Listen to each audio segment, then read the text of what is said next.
betrayed by her pack, left to die in a frozen wasteland, but she refused to break. Tonight, witness the fall of an innocent Omega, framed for treason and cast into a killing storm by the very Alpha who swore to protect her. Watch as death circles closer, as hope freezes in her lungs, and as the impossible happens in the darkness. This is a story of survival, vengeance, and the rise of a power no one saw coming. Stay until the very end to see her final confrontation.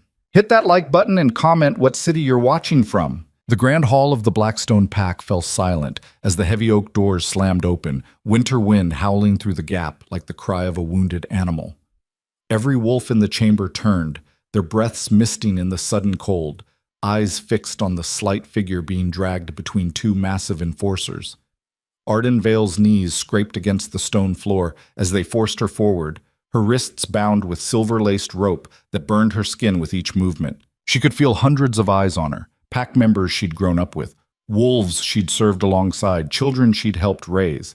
Now they looked at her with disgust, fear, or worse, nothing at all. "Bring her before the Alpha," commanded Marcus Thorne, the pack's beta, his voice dripping with barely concealed satisfaction. He'd never liked her, never approved of an Omega rising to a position of influence. Now, finally, he had his moment. At the far end of the hall, seated on the carved throne that had belonged to his father and grandfather before him, Alpha Ronin Black stared down at her with eyes as cold and gray as the storm gathering outside. Once those eyes had looked at her with warmth, with something that might have been affection. Once she dared to hope that the bond forming between them might grow into something real. Now there was nothing but ice. Arden Vale, Ronin's voice rang through the chamber, flat and emotionless. "You stand accused of treason against the Blackstone Pack, of conspiring to poison Luna Celine Ashford, bride to the Alpha, daughter of the Eastern Coalition. How do you answer these charges?"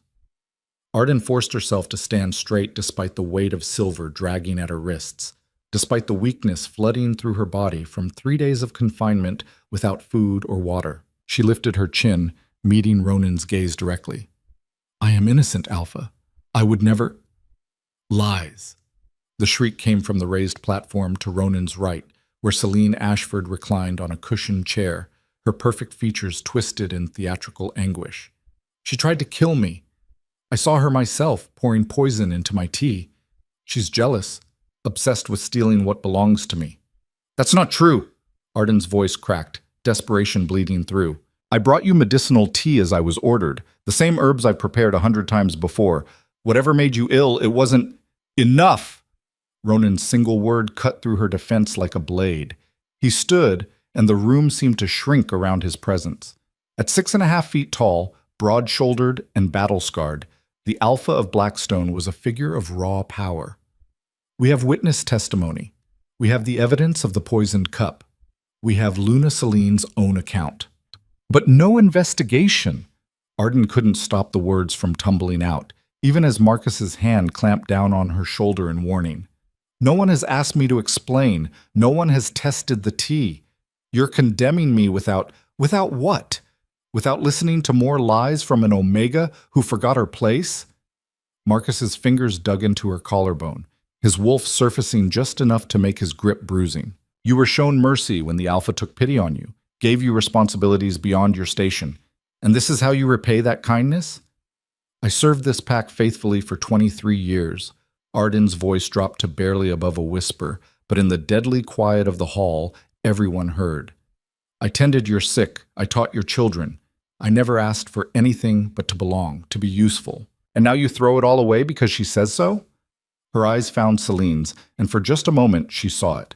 A flash of triumph quickly masked by false tears. This had been planned, orchestrated. But why? "The bond," Ronin said quietly, and Arden's heart stuttered. "You felt it forming between us. I felt it too." Hope sparked in her chest, desperate and painful. If he acknowledged the bond, if he could feel what she felt. But a bond with an Omega holds no political value. The Eastern Coalition requires a stronger alliance, one that will unite our territories and end decades of border conflict. Celine is the daughter of their Alpha Supreme. Our union will bring peace to thousands of wolves. The hope died as quickly as it had kindled. So you'll sacrifice an innocent pack member for politics? Arden heard her own voice as if from a distance, hollow and strange. I'll sacrifice whatever is necessary for the good of my pack. Ronan's expression didn't change, but something flickered in his eyes. Was it regret? Shame? It was gone before she could name it. And I cannot allow a traitor to live among us. Cannot let doubt poison our alliance before it's even begun. Then at least grant me a fair trial. Let me face my accuser properly with evidence and— You want evidence? Celine rose from her chair with fluid grace, every movement calculated for maximum effect. She approached Arden slowly, her silk gown whispering across the stones. When she was close enough that only Arden could hear her whispered words, she smiled. The evidence is wherever I say it is, little Omega. You never had a chance. Then, louder, for the assembled pack, she confessed to me in private, told me she couldn't bear to see me wed her precious Alpha, that she'd rather see me dead than bonded to Ronan. That's a lie, and you know it. Arden lunged forward, only to be yanked back by Marcus's iron grip. I never spoke to you in private. I barely know you. Desperate lies from a desperate wolf. Celine turned to Ronan, extending one delicate hand. My love, please. I can't bear to be in the same room with her any longer. The sight of her makes me ill all over again. Ronan took her hand, and Arden watched as he brought it to his lips. A gesture of comfort, of protection. The gesture she'd once dreamed he might offer her. Remove her from my sight, Ronan commanded, his voice hard. I, Ronan Black, Alpha of the Blackstone Pack, hereby reject you, Arden Vale. I sever any bond between us, deny any connection, and cast you out from pack protection. You are exiled, effective immediately, never to return on pain of death. The words hit like physical blows. Arden felt the nascent bond between them, that fragile thread of connection she'd treasured for months, snap with an almost audible crack. Pain exploded through her chest, driving her to her knees despite Marcus's grip. Her wolf howled inside her mind, a sound of pure anguish that echoed in the sudden emptiness where pack bonds had once hummed. No, she gasped, the word barely a breath. Please, no. But Ronan had already turned away. Take her beyond the northern border, he ordered without looking back. Strip her of pack markings. Leave her with nothing. Let the wilds have her. With pleasure, Alpha. Marcus hauled Arden to her feet, her legs barely supporting her weight. The rejection was still tearing through her system, her body trying to process the sudden severing of every connection she'd ever known. She felt untethered, floating, like she might simply dissipate into nothing. Through the haze of pain, she saw the faces of her pack, her former pack, watching impassively. Sarah Winters, who she'd sat with through 3 miscarriages, offering comfort through long nights. Thomas Creek, whose son she'd saved from drowning 2 summers ago. Elder Mora, who'd taught her to read, who'd called her little scholar with such fondness. None of them met her eyes. None of them spoke in her defense. She'd been erased as thoroughly as if she'd never existed. The enforcers dragged her through the hall, out into the courtyard where snow was already beginning to fall. The temperature had dropped 20 degrees in the last hour, a killing cold that turned breath to ice crystals and froze exposed skin in minutes. They threw her against the stone wall of the healer's cottage, her cottage, until an hour ago, and Marcus pulled a silver knife from his belt. The Alpha said to remove pack markings, he said with a smile that made Arden's stomach turn. Hold her. The other enforcer, a young wolf named Derek, who'd once asked her to teach him herb lore, grabbed her arms and pinned them behind her back. Arden tried to struggle, but the silver bonds had sapped her strength. She could only watch as Marcus approached with the blade. He cut away her sleeve, exposing the pack tattoo on her upper arm. 3 interlocking circles representing unity, loyalty, and home. The symbol every Blackstone wolf wore with pride. Then he began to carve it away. Arden screamed as the silver blade sliced through her skin, burning and cutting simultaneously. Marcus worked with deliberate slowness, ensuring maximum pain, cutting deeper than necessary. Blood ran hot down her arm, steaming in the frigid air. Not so proud now, are you? He muttered, his breath hot against her face. Always thought you were special, didn't you? Close to the Alpha, trusted with important work. But you're just an Omega. Worthless. replaceable. When he finally stepped back, Arden's arm was a mangled mess of bleeding tissue. The tattoo was gone, along with a significant portion of her skin. "Strip her," Marcus ordered Derek, who hesitated for just a moment before obeying. They tore away her warm clothes, leaving her in only a thin shift that did nothing against the wind. Her boots were pulled off. Her cloak, the one gift Ronan had ever given her, ripped from her shoulders and thrown in the mud. "You can't leave her like this," Derek said quietly, his voice uncertain. "She'll freeze before she makes it a mile." "That's rather the point." Marcus grabbed Arden by her hair, forcing her to look at him. "The Alpha's mercy is swift. You should be grateful you're not hanging from the walls as a warning." He threw her forward into the snow, and Arden's bare feet touched ice for the first time. The cold was instant and absolute, shooting up through her legs like 1,000 knives. "Move," Marcus commanded. "North, toward the Badlands. If you stop, if you try to return, if you even look back, we'll hunt you down and make your death last for days." Arden tried to stand, but her legs wouldn't cooperate. The rejection, the pain, the shock, it was too much. She collapsed face first into the snow, the ice burning against her ravaged arm. Behind her, she heard the gates of Blackstone close with a sound like a death knell. For a long moment, she simply lay there, watching her blood stain the pristine snow red. It would be easy to just stop, to let the cold take her, to surrender to the darkness creeping at the edges of her vision. What did she have to live for? Her pack was gone. Her home was gone. The man she'd thought might love her had thrown her away like garbage. "Let it end," her wolf whispered, exhausted and broken. "Let it be over." But somewhere deeper, in a place that rejection and pain couldn't quite reach, something else stirred. Something that had kept her alive through a childhood as an orphan, through years of being overlooked and underestimated, through countless small cruelties from wolves who thought omegas were worth less than dirt.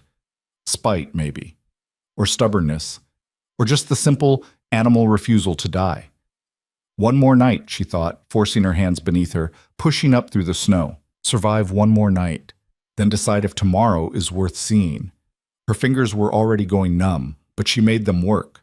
She crawled forward, then stumbled to her feet, swaying like a drunk. The northern Badlands stretched before her, an endless expanse of white broken only by skeletal trees and jagged rock formations. No shelter, no food, no hope. She started walking anyway. The wind picked up as night fell, transforming from cold to brutal. Snow that had been falling gently now drove horizontal, each flake a tiny blade against her exposed skin. Arden's shift was soaked through within minutes, frozen stiff against her body. Her feet had gone from painful to numb to something beyond sensation entirely. She walked because walking was all she could do. Time became meaningless. She might have been walking for hours or minutes. There was no way to tell in the whiteout conditions. Her mind began to drift, hallucinating warmth where there was only cold, seeing lights in the distance that vanished when she blinked. "This is how it ends," she thought distantly. "Frozen in the Badlands, forgotten by everyone who ever knew my name." Her foot caught on something hidden beneath the snow. A root, a rock, it didn't matter. She fell hard, her wounded arm striking the ground with a fresh burst of agony. This time she couldn't get up. The cold had stolen too much, gone too deep. Arden curled into a ball, trying uselessly to conserve heat that was already gone. Her eyes drifted closed, then they snapped open again. No.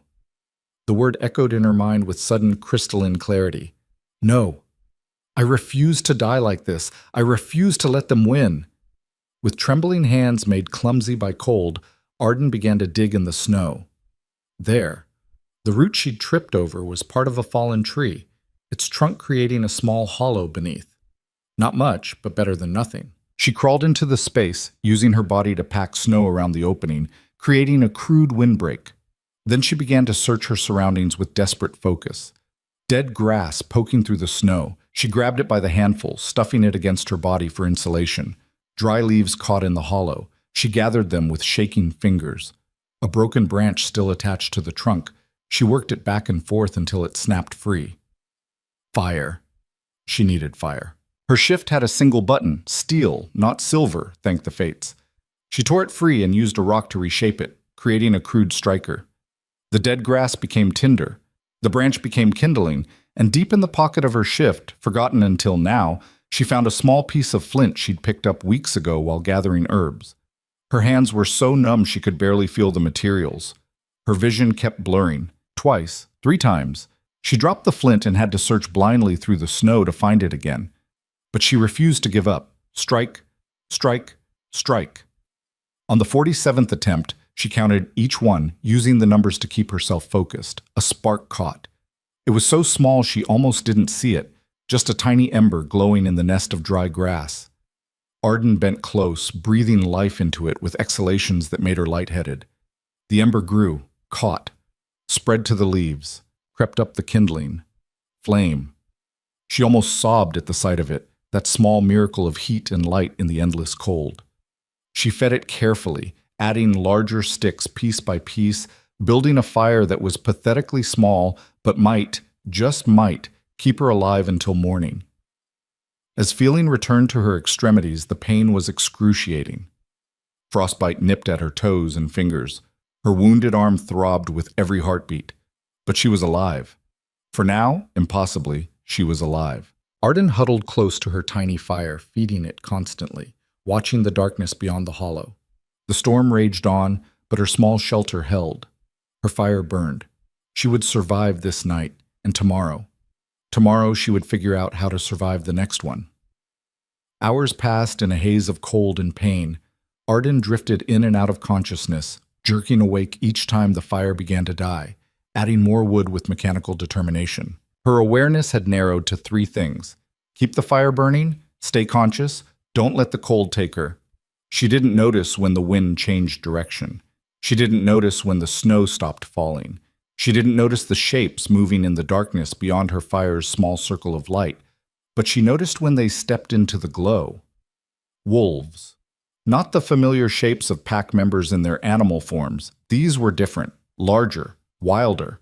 Their eyes reflected the firelight with an amber glow that was almost hypnotic, their fur thick and frost-tipped.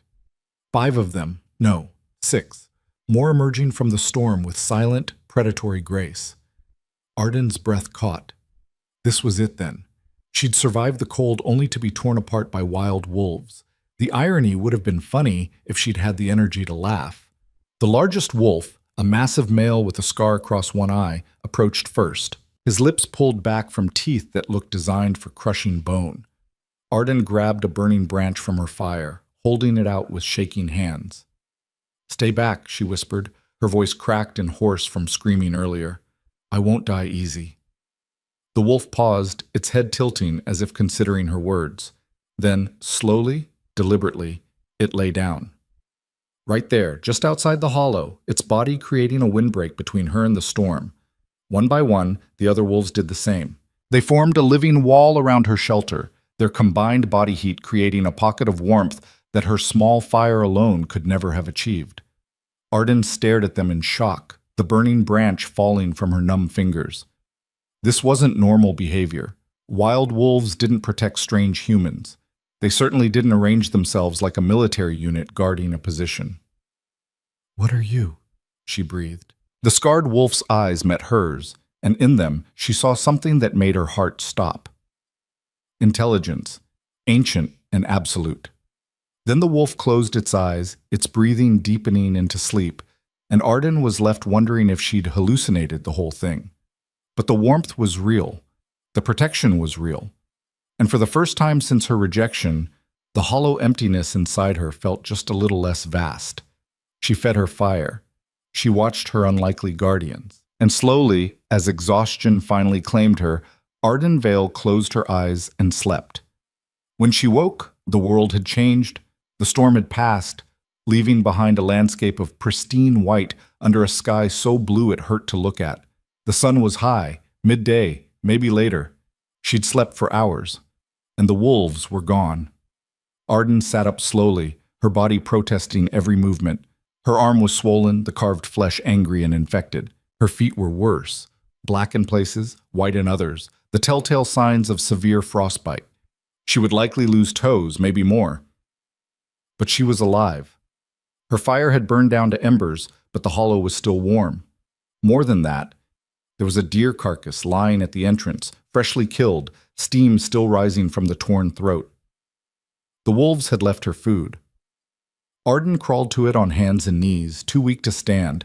She had no tools, no knife, but desperation made her creative. She used sharp stones to cut away strips of meat, eating it raw because she had no other choice. The blood and flesh made her stomach revolt at first, but her body needed fuel more than it needed dignity. She ate until she was sick, then ate more. She couldn't carry the whole carcass, but she could prepare. Using the deer's own bones as tools, she fashioned crude cutting implements. She stripped away hide that she could use for warmth. She built up her fire and began to smoke thin strips of meat, trail food that might keep her alive for a few more days. It was while she was working, her hands bloody and her focus absolute, that she heard them. Voices. Coming from the south. Arden froze, her heart hammering. Pack hunters. Had they come to finish the job? "Tracks go cold here," a male voice said, deep and commanding. "The storm covered everything." "Good." A second voice, harder. "Let them think she died." "It's cleaner that way." "You sure about this, Kyle? She's Omega. She might not—" She survived a rejection, exile, and a killing storm, and built a fire with frostbitten hands. "I'm sure." Arden grabbed a stone sharp enough to use as a weapon and pressed herself back into the hollow, barely breathing. Two figures emerged from the tree line, men, both tall and battle-scarred, dressed in furs and leather armor that marked them as warriors, but no pack insignia, no territorial markers. Rogues. The one called Kale was in front, and Arden's breath caught as she recognized the scar across his eye. The wolf, the scarred wolf, had been him. "Arden Vale," Kyle said, his voice carrying clearly across the small clearing. "You can come out. We're not here to hurt you." "Forgive me if I don't trust easily anymore," Arden called back, her voice steadier than she felt. "The last wolves who promised I was safe tried to kill me." A smile flickered across Kyle's scarred face. "Fair enough. But if we wanted you dead, you'd have frozen last night. We kept you alive for a reason." "What reason?" "To offer you a choice." Slowly, keeping her improvised weapon visible, Arden emerged from the hollow. In the daylight, she could see just how battered she was, her shift torn and bloody, her feet wrapped in strips of deer hide, her arm a disaster of infection and damaged tissue. But she stood straight. She met Kyle's eyes directly. "I'm listening," she said. Kale studied her for a long moment, and Arden had the strange sense of being measured against some invisible standard. Finally, he nodded as if satisfied. "You were framed," he said bluntly. "Celine Ashford poisoned her own tea, blamed you, and manipulated your alpha into exile rather than execution because a public trial would have revealed too many inconsistencies. The Eastern Coalition wants Blackstone's territory, and the easiest way to claim it is through marriage alliance. They needed you gone because your bond with Ronan, however weak, was still a complication." Arden's knees went weak. "How do you know this?" "Because we've been watching the Blackstone pack for months, watching their corruption, their greed, their willingness to sacrifice the innocent for political gain." Kale's expression hardened. "You're not the first pack member they've thrown away. You're just the first one we reached in time." "We?" Arden looked between the two men. "Who are you?" "Kale Draven," he said simply, as if the name should mean something. When Arden's expression remained blank, he smiled slightly. "Former commander of the Northern Legion, presumed dead in the border wars 5 years ago." The name clicked. Arden had heard stories, whispered tales of a legendary warrior who disappeared during the conflict with the Western Territories, taking his entire unit with him, assumed killed, mourned as heroes. "You're not dead," she said stupidly. "No, we're just selective about which wolves know we're alive." Kale gestured to his companion. "This is Marcus Thorne, different Marcus than the bastard who cut you. We've been building something in the deep wilds, away from pack politics and alpha egos. A place for wolves who've been cast out, betrayed, or abandoned by the system." "You want me to join a rogue pack?" Arden's voice was flat. Rogues were dangerous, unpredictable. Living outside pack structure drove wolves mad eventually. Not a rogue pack, a army. Kale's eyes gleamed with an intensity that made Arden's wolf sit up and take notice despite her exhaustion. We're preparing for war, Arden. War against the corruption that's rotting the pack system from the inside, and we want you with us. I'm an Omega. What use could I possibly be in a war? You survived the unsurvivable. You built fire with frozen hands when you should have been dead. You ate raw meat and fashioned tools from bone because giving up wasn't an option. Kyle took a step closer. That's not Omega weakness. That's warrior strength. And more than that, you know Blackstone's inner workings. You know their weaknesses, their routines, their secrets. You want information. Arden's stomach turned. You want me to betray my pack. They already betrayed you, Marcus, the new Marcus, said quietly. They carved your skin, cast you into a storm, and left you to die. What loyalty do you owe them now? Arden opened her mouth to argue, then closed it. Because he was right. The wolves she'd served faithfully for 23 years had thrown her away without a second thought. Why should she protect them? But still, what you're talking about is treason, she said slowly. An attack on a recognized pack. The Council of Alphas would... The Council is part of the problem. Kale's voice was hard. They protect their own, maintain the status quo, and crush anyone who threatens their power. Justice doesn't exist for wolves like us, Arden, so we make our own. He extended his hand. Come with us. Train, heal, get strong enough that no one can ever throw you away again. And when the time comes, help us tear down the system that tried to kill you. Arden stared at his hand. This was madness. Joining rogues, planning revenge, abandoning everything she'd ever known about pack law and hierarchy, it went against every instinct she'd been raised with. But those instincts had led her to trust Ronan, to believe in the pack's justice, to think that loyalty would be rewarded. And where had that gotten her? Arden reached out, her ravaged hand gripping Kael's calloused one. One condition, she said, her voice steady despite the enormousness of what she was choosing. When this is done, when whatever war you're planning happens, I want to face Ronan myself. I want him to see exactly what he threw away. Kael's smile was fierce and approving. Deal. As they turned north, away from Blackstone and toward whatever waited in the deep wilds, Arden looked back one final time at the territory she'd called home. The snow-covered landscape looked peaceful, beautiful even, but she knew what lay beneath that pristine surface. Blood. Betrayal. Lies dressed up as justice. She wouldn't freeze in these badlands. She would burn through them. And when she returned, and she would return, the whole pack would learn what it meant to cast out an Omega who refused to stay down.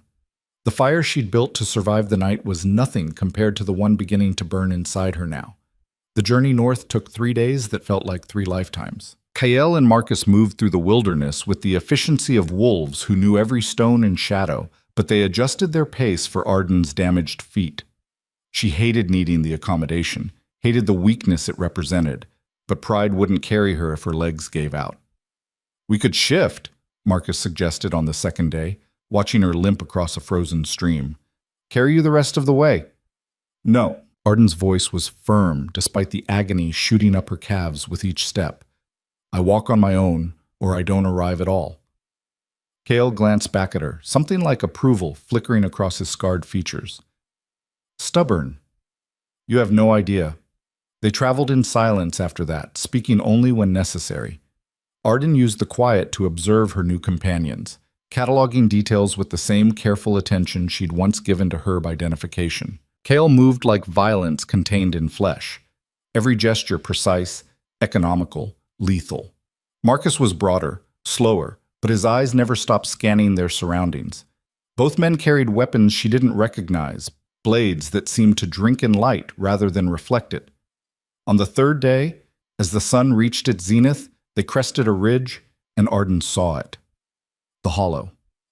She'd expected a rough camp, maybe some caves or crude shelters. Instead, a fortified compound sprawled across a hidden valley, protected on 3 sides by sheer cliffs, and on the 4th by a palisade wall that rose 20 feet high. Watchtowers flanked the main gate, and even from this distance Arden could see armed sentries moving with military precision. How many? She breathed. 237, as of yesterday, Kael said. We gain new recruits every week. Wolves who've been cast out, betrayed, or simply gotten tired of alpha politics. They come here to disappear. Or to become something new, Marcus added.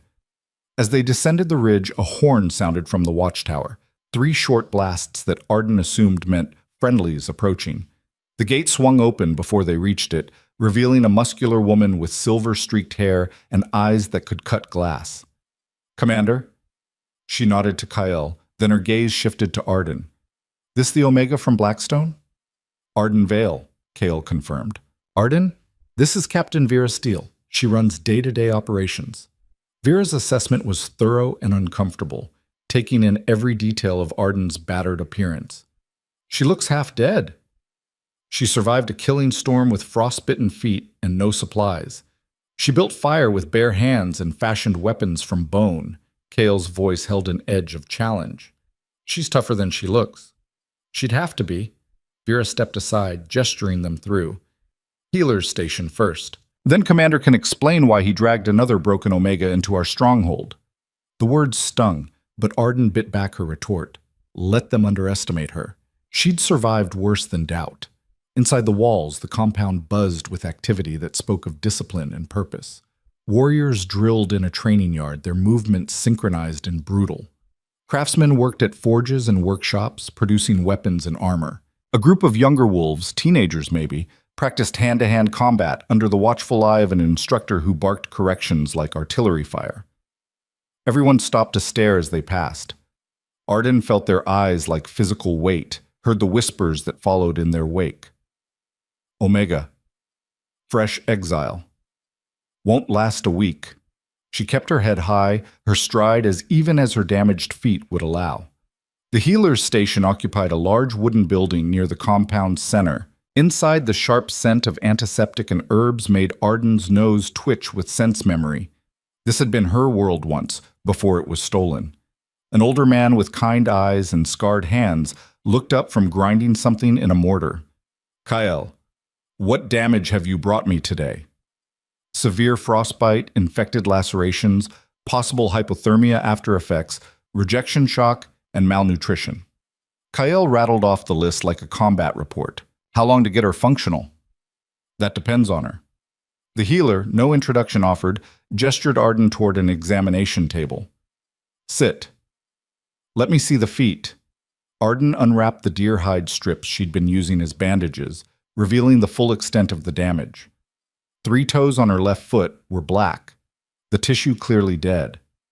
The right foot was better, but still showed patches of white and gray that might or might not recover. The healer's expression didn't change. "You'll lose the 3 on the left. Maybe more if infection has spread into the foot proper. The right might heal, but you'll never have full sensation back." "Can I walk?" That was all that mattered.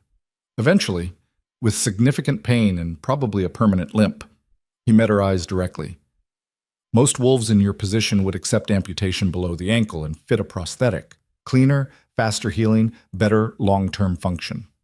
"No." The word came out harder than Arden intended. "They already took everything else. They don't get my feet too. Even if keeping them means chronic pain, limited mobility." Even then, the healer studied her for a long moment, then nodded. "Your choice. But understand, I'll do what I can to save viable tissue, but if gangrene sets in, you won't have a choice. I'll take the foot to save your life." "Understood." He worked in silence after that, cleaning wounds with solutions that burned like liquid fire, debriding dead tissue with a scalpel that moved with practiced precision.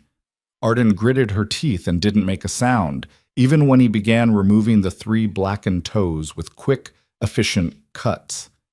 Kyle watched from the doorway, his expression unreadable. When the healer finally wrapped her feet in clean bandages and moved to examine her arm, Arden's control nearly broke. The carved flesh had festered badly, infection spreading in angry red lines up toward her shoulder. The healer's jaw tightened, silver poisoning in the tissue. "Whoever did this wanted you to suffer." He reached for a bottle of clear liquid that smelled like death. "This is going to hurt worse than the feet." He wasn't lying. Arden's vision whited out as he flushed the wound with what felt like molten silver, her wolf howling in agony inside her mind. She felt hands holding her down. Marcus on one side, Vera on the other, their grips iron strong as her body convulsed. Through the haze of pain, she heard the healer's voice. "Beta Marcus did this?" "Yes," she gasped. "He's a dead man walking." Vera's voice was cold. "No one carves pack markings like this. It's torture, pure and simple." "Add it to his list of crimes," Kyle said quietly. "When we move on Blackstone, Marcus Thorne is mine." The treatment took 2 hours that felt like days. When it was finally over, Arden slumped on the table, her body shaking with exhaustion and residual pain. Her arm was wrapped in layers of bandages infused with herbs she recognized: golden seal, calendula, yarrow. Good choices for infection and tissue healing. 3 days of bed rest minimum, the healer said, washing blood from his hands. Then we'll see if you can put weight on those feet. No. Arden forced herself upright despite the protest of every muscle.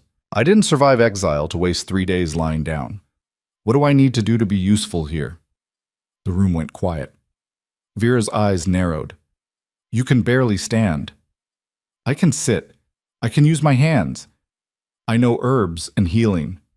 Arden met the healer's gaze directly. You've got 200 warriors here.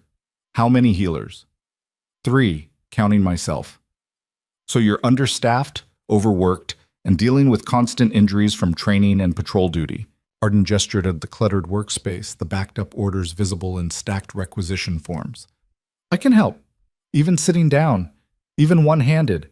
I can grind medicines, prepare poultices, organize supplies. The healer looked at Kyle, who shrugged. Your station, your call. A slow smile crossed the old man's face. I'm Healer Garrett. And if you can make yourself useful without bleeding on my clean floors, Omega, you're welcome to try. Arden spent the next 3 days proving herself in the only way she knew how, through relentless grinding work. She couldn't stand for long periods, so she sat on a stool and organized Garrett's chaotic supply closet, cataloging herbs and medicines with the same meticulous attention she'd once given to Blackstone's healing cottage. She ground medicines with her good hand, the mortar and pestle becoming an extension of her arm. She mixed poultices and salves, her nose recognizing ingredients even when labels had faded. And she listened. Warriors came through with training injuries, sprained ankles, split knuckles, pulled muscles. Garrett treated them efficiently, but Arden heard the conversations that happened around the healer's station. Complaints about the latest drill sergeant, speculation about when they'd finally move against one of the corrupt packs, questions about the new Omega and whether she was a spy. I heard she was Ronan Black's mate, one young warrior said while Garrett wrapped his dislocated shoulder. That's why she's really here, to report back. Don't be stupid, his companion retorted. Ronan rejected her. Why would she go back? Maybe she's playing the long game. Seduce the commander, learn our secrets, sell us out when the price is right. Arden's hand stilled on the lavender she was stripping, but she didn't look up. Garrett, however, cleared his throat loudly. If she wanted to betray us, she wouldn't be spending 12-hour days organizing my supply closet for no pay. Use your brain, soldier. The warriors left shortly after, but their suspicion lingered like smoke. Arden felt it everywhere she went, in the way conversations stopped when she approached, in the sidelong glances that followed her limping progress across the compound, in the deliberate distance others maintained. She was an outsider here, tolerated because Kyle commanded it, but not trusted, not wanted. On the 4th day, Garrett declared her feet healed enough for short walks. 15 minutes at a time, no more. And if you feel sharp pain rather than dull ache, stop immediately. Arden nodded and immediately headed for the training yard.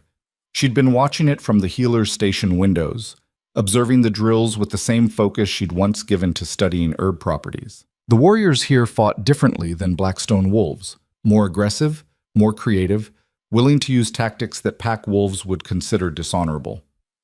Vera was running today's session, her voice carrying clearly across the yard. Again, you telegraphed that right hook from yesterday. By the time it lands, your opponent has already gutted you. A young male wolf, barely 20, all lean muscle and nervous energy, reset his stance and tried again. Vera slipped his punch with minimal effort and swept his legs, sending him crashing to the dirt. Dead. Next. Arden watched for an hour, leaning against the yard's fence to take weight off her feet. The patterns became clear.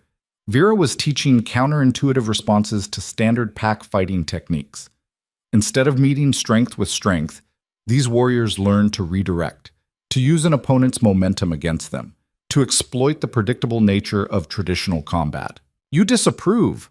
Arden nearly jumped. Kael had materialized beside her with the silence of a hunting cat. "No," she said carefully.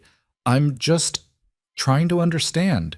Pack combat emphasizes honor, fair fights, established rules. This is effective." Kael's voice was flat. "In a real fight, honor gets you killed. Rules are for wolves who have the luxury of civilization." "Is that what you're training them for? Real fights?" "I'm training them to survive wars that alphas start and foot soldiers die in." He turned to look at her directly. "You spent 23 years as an Omega in a pack structure. You know how it works. Alphas make decisions, betas enforce them, and Omegas survive in the cracks. Tell me I'm wrong." Arden wanted to argue, but the words wouldn't come. Because he wasn't wrong. She'd spent her entire life being useful enough to keep, invisible enough to ignore. The moment she'd become inconvenient, she'd been discarded. "Why did you really bring me here?" she asked quietly. "You said information about Blackstone, but you could have extracted that and left me in the wilds. Why take the risk of bringing an Omega into your stronghold?" Kyle was silent for a long moment, his eyes on the training warriors. 5 years ago, I commanded 300 wolves in the Northern Legion. We were sent to secure border territories during the Western conflicts. Standard military operation, or so we were told. His voice went flat, emotionless in the way that meant the emotions were too large to show. Turned out we were bait. The Alpha Council wanted to provoke the Western packs into open war, so they sent us into contested territory with outdated intelligence and no backup. When the ambush came, we called for reinforcements. They never arrived. Arden's breath caught. We lost 214 wolves that day. Good wolves, loyal wolves, warriors who believed the packs would protect them because that's what we're raised to believe. Kael's jaw tightened. The survivors were told to keep quiet. The council declared us heroes, gave our families compensation, and buried the truth so deep it might as well have never existed. But you didn't stay quiet. I tried to. For almost a year, I tried to believe the lies, to accept that sometimes wolves die in war, and that's just the cost. His eyes met hers, and Arden saw something terrible in their depths, a cold rage that had been burning for 5 years. Then I found out the Alpha who sent us into that ambush got promoted, rewarded for his strategic brilliance in containing the Western threat. So you disappeared. So I gathered the survivors who wanted justice more than they wanted pack acceptance, and we disappeared. We've spent 5 years building this place, gathering wolves who've been betrayed by the system, preparing for the day we're strong enough to tear down the corruption at its roots. He turned back to the training yard where Vera had moved on to weapons training. I brought you here because you're like every wolf in this compound. Someone the packs threw away because you were inconvenient. And I believe that when the time comes, when we finally move against the alphas who think they're untouchable, you'll fight harder than anyone because you know exactly what they're capable of. Arden processed this, her mind racing. You're planning a war, an actual war against the pack system. I'm planning justice. If that requires war, so be it. And if I wanted no part of it, if I just wanted to disappear? Kael's smile was sharp. Then you're free to leave any time. We don't keep prisoners here, but I don't think that's what you want. You don't know what I want. Don't I? He gestured at the training yard. You've been watching these drills for 4 days, cataloging techniques, identifying patterns. You're not watching out of curiosity, Arden. You're watching because you're trying to figure out how to fight back. He was right, and they both knew it. I'm an Omega, Arden said quietly. I'm not built for combat. Omega is a designation, not a life sentence. You think every wolf in that yard was born a warrior? Kael shook his head. Half of them were Omegas in their original packs, dismissed, overlooked, underestimated. We taught them to weaponize that. Before Arden could respond, a commotion erupted at the main gate. The horn blasted, not the friendly pattern from before, but a harsh, urgent wail that made warriors drop their training weapons and reach for real ones. Vera was moving before the sound faded, barking orders. Alpha formation! Weapons ready! Someone get the commander! I'm here! Kale was already running toward the gate, and Arden found herself limping after him despite the screaming pain in her feet. The gate swung open to reveal a scene that made Arden's stomach drop. 3 wolves staggered through, all of them bloodied and barely conscious. 2 more warriors carried a 4th between them, this one unconscious and bleeding from what looked like claw wounds across his chest.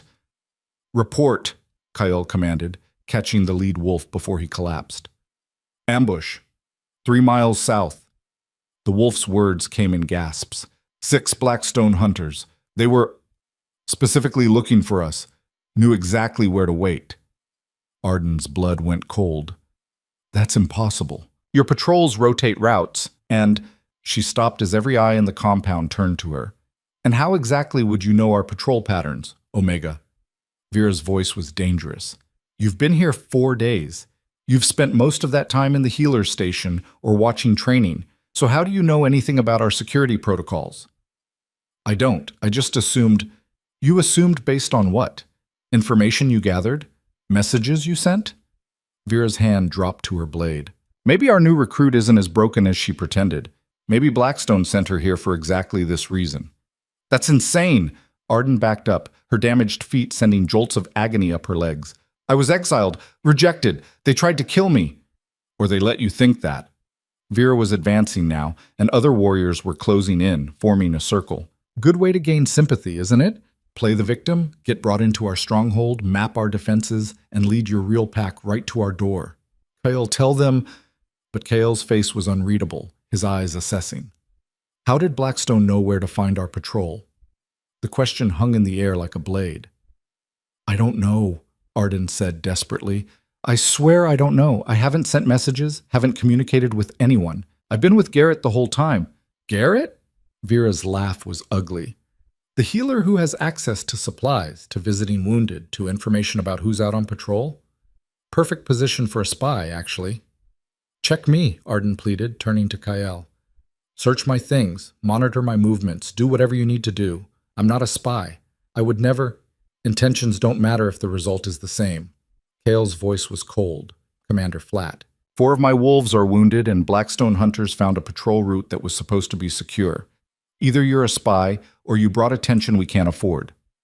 I didn't... Lock her in the detention block, Kale ordered.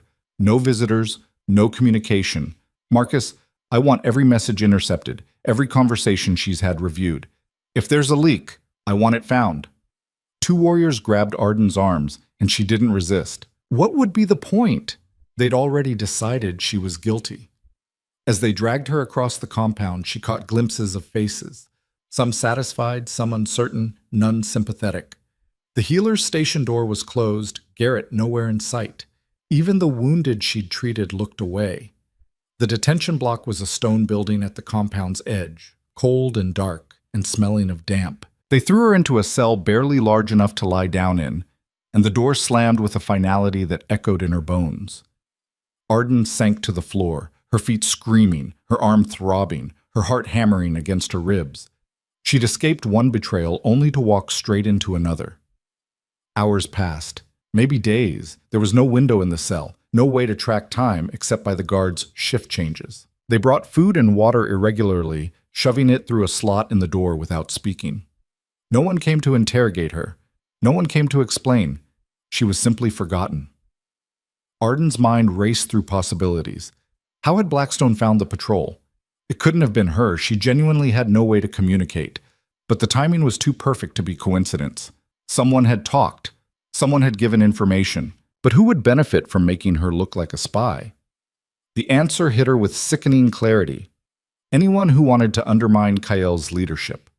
Anyone who thought bringing in an exile was a mistake. Anyone who wanted to prove the commander was going soft, making bad calls, putting the compound at risk. She'd been used. Again. On what might have been the 3rd day, she'd lost count, the cell door finally opened. Arden squinted against the sudden light, expecting guards or Vera's cold fury. Instead, Kyle stood in the doorway. Get up, he said quietly. We need to talk. Arden struggled to her feet, her damaged limbs protesting after days of inactivity. Kyle didn't offer help, just watched as she limped out of the cell and followed him down a corridor to a small room with a table and 2 chairs. Sit. She sat. Kale remained standing, his expression unreadable. Marcus reviewed every conversation you've had since arriving. Garrett confirmed you never left the healer's station except under direct observation. We searched your belongings, all 2 items you own, and found nothing. His jaw tightened. You're not the spy. Relief flooded through Arden, so intense it made her dizzy. Then why? Because someone is, and that someone chose the perfect moment to act right after you arrived, when suspicion would naturally fall on the newcomer. Kale's eyes were hard. You were a convenient scapegoat. Who? We're still investigating, but whoever it is, they're good. The intelligence Blackstone received was detailed, current, and specific. It came from inside this compound. Arden's mind raced. You said half your warriors were former Omegas. What about the other half? Betas mostly. A few Alphas who got tired of politics. All vetted personally by me or Vera. But vetting doesn't catch everything, does it? Someone who wants to go home bad enough might make a deal, information in exchange for reinstatement, or someone with families still in packed territories might be under pressure to cooperate. Kale studied her with new intensity. You've thought about this. I've had 3 days to do nothing but think. Arden leaned forward despite her exhaustion. You said this compound gains new recruits every week. That means constant influx, constant change. How do you really know who's loyal? We test them. How? Combat trials? Oaths of loyalty? Arden shook her head. Those don't catch someone who's desperate or scared or being blackmailed. You need to look at who has access to patrol schedules, who's been acting differently recently, who might have reasons to want back into pack society. You're describing a witch hunt. I'm describing survival. Arden met his eyes directly. Someone in your compound sold out that patrol. If you don't find them, they'll do it again. And next time, more wolves will die. Kale was quiet for a long moment. Then he pulled out the second chair and sat down, the first time he'd been at her level since the conversation started. Vera wants you exiled, says you're more trouble than you're worth, spy or not. What do you want? I want to know if you're still interested in that deal we made. The one where you help us tear down the system and get your revenge on Ronan. Arden thought about the cell, the suspicion, the isolation, thought about how easy it would be to just walk away, to disappear into the wilds and never deal with pack politics again. Then she thought about Ronan's cold eyes as he rejected her, Celine's triumphant smile, Marcus's blade carving away her identity, the pack that had thrown her away like garbage. I'm interested, she said quietly. But on new terms. Kale's eyebrow rose. You're negotiating from a prison cell? I'm negotiating from reality. You need information about Blackstone. I can give you that. But more than that, you need someone who understands Omega networks, who knows how information really flows in pack structures. She leaned forward. Warriors talk. Alphas command. But Omegas see everything because everyone ignores us. We're invisible until we're needed. You're proposing what exactly? Make me your intelligence officer. Let me build a network of Omegas across pack territories. Wolves who are invisible, overlooked, underestimated. They'll gather information no warrior could ever access because no one thinks to guard their words around an Omega. Kale studied her for a long, considering moment. That's ambitious and dangerous. Everything about this place is dangerous, but if you're serious about taking down corrupt alphas, you need to know what they're planning before they act. Warriors can destroy, but Omegas can infiltrate. Vera will never approve. Vera doesn't have to like me. She just has to accept that I'm useful. Arden held his gaze. You brought me here because you saw something. Either you were right or you made a mistake. Which is it? The silence stretched between them, taut and heavy. Then Kyle stood. Report to my office tomorrow at dawn. We'll discuss the parameters of your new position. He moved toward the door, then paused. And Arden, if this goes wrong, if you betray us or compromise this compound, I won't be merciful. Understood? Understood. As the door closed behind him, Arden allowed herself one moment of shaking relief. Then she pushed it down, buried it deep where weakness couldn't find it. She'd been given a second chance. She wouldn't waste it. But first, she had a spy to catch. The spy turned out to be a 24-year-old beta named Corin Ash, recruited 3 months earlier from a dissolved pack in the Eastern Territories. He cracked after 2 days of Arden's quiet, methodical questioning. Not through torture or threats, but through something far more insidious: empathy. "You miss them," Arden had said softly, watching him across the interrogation table. "Your family. They're still in Blackstone territory, aren't they? Under Alpha Ronan's protection." Corin's hands had trembled. "I don't know what you're talking about." "Yes, you do. Someone approached you, offered to keep your family safe if you just provided a little information. Patrol routes, defensive positions, nothing that would really hurt anyone." Arden leaned forward. "They made it sound reasonable, harmless even, and you were so desperate to protect the people you loved that you believed them." He'd broken then, shoulders shaking with silent sobs, and confessed everything. The Blackstone beta, who'd contacted him through coded messages and supply shipments. The promises that his mother and sister would be left alone if he cooperated. The gradual escalation from minor intelligence to critical tactical information. "I didn't mean for those wolves to get hurt," Corin whispered. "They said it was just reconnaissance. They said no one would get killed." "They lied," Arden said flatly. "They always lie." Kyle had wanted immediate execution. Vera had argued for public trial and exile. But Arden had proposed something different. "Let me use him," she'd said in Kyle's office, ignoring Vera's glare. "Feed false information back through his contact.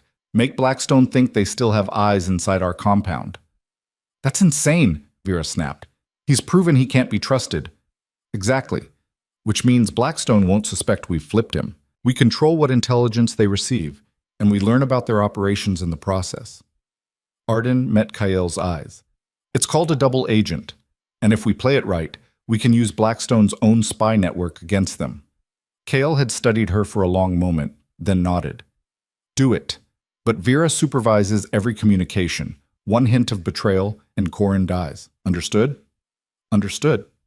That had been 2 weeks ago. Now Arden stood in what had become her office, a cramped room near Kyle's command center, reviewing the latest intelligence Corin had accidentally let slip to his Blackstone handler: false patrol schedules, incorrect supply routes, imaginary defensive weaknesses, each piece carefully crafted to make Blackstone overconfident and reckless. "They're taking the bait." Marcus, the good Marcus, entered without knocking, dropping a decoded message on her desk. "Blackstone's planning a raid on our southern outpost in 3 days. They think it's lightly defended.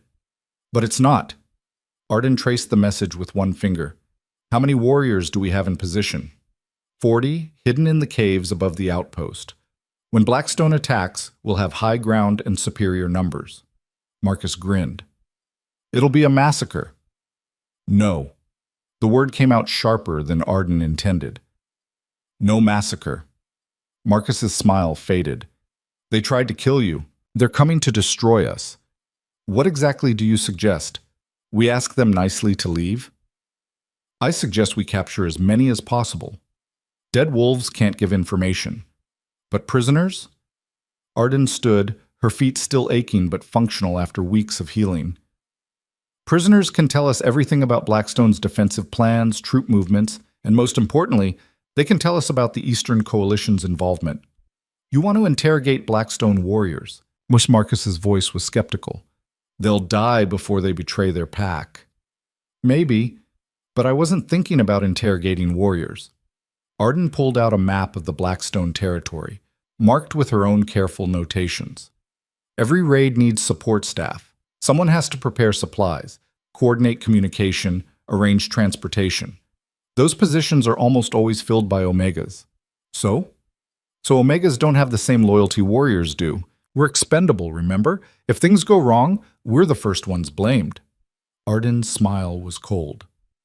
"Capture the Omega support staff, treat them with the respect their own pack never showed them, and watch how quickly they start talking."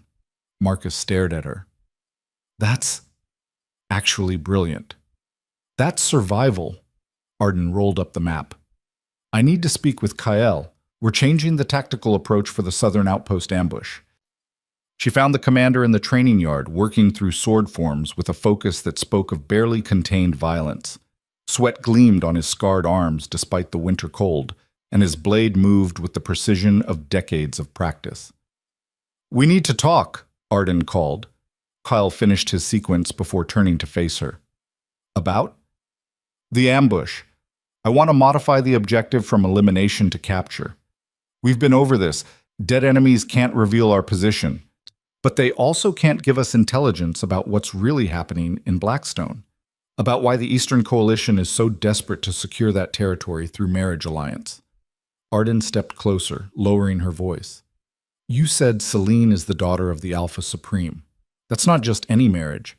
That's a strategic merger. What if there's more to it than border security?" Kyle's eyes narrowed. "What are you suggesting?" "I'm suggesting that Ronan didn't just reject me for politics. He was maneuvered into it. Someone wanted me gone specifically, and the timing was too perfect." Arden pulled out a folded paper, notes she'd been compiling for weeks. "Look at the sequence. Celine arrives at Blackstone for the wedding negotiations.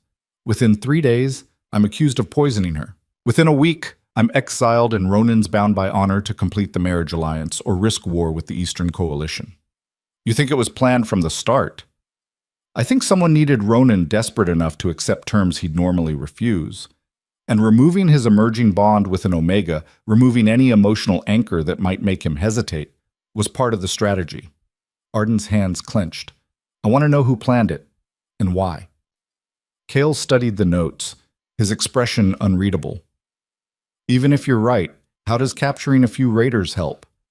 "Because raiders need orders. Orders come from command structure, and command structure requires communication." Arden pointed to a specific note. "Blackstone uses Omega messengers for sensitive communications. They're invisible, easily overlooked, and no one suspects them of understanding what they're carrying. Capture the messengers, and we capture the intelligence. Risky. If even one escapes and reports back, then we'll deal with it. But right now, we're reacting to Blackstone's moves instead of forcing them to react to ours." Arden met his eyes directly. "You wanted me as intelligence officer. Let me do my job." After a long moment, Kyle nodded. "Modify the ambush plan. But Vera has final tactical approval." "Understood." Convincing Vera took 3 hours of argument that left them both exhausted and grudgingly respectful. The captain didn't trust Arden's motives, but she couldn't deny the tactical value of the intelligence proposal. They restructured the ambush around capture rather than kill, positioning warriors to cut off escape routes and incorporating nets and binding techniques instead of lethal force. "This better work," Vera said as they reviewed the final plan. "Because if we lose wolves trying to capture enemies alive, their blood is on your hands." "I know." The night before the ambush, Arden couldn't sleep. She lay in her small quarters, barely larger than the cell she'd been imprisoned in, but hers by choice, and stared at the ceiling. Tomorrow, wolves would fight because of her plan. Some might die. And if she was wrong, if her intelligence was faulty or her strategy flawed, the compound would have every right to exile her again. A knock at her door interrupted her spiral of anxiety. "It's open." Kale entered, carrying 2 mugs that smelled of something herbal and soothing. He handed her one without comment, then sat in the room's only chair. "Can't sleep either?" Arden asked. "Never can, the night before battle." He sipped his tea, his expression distant.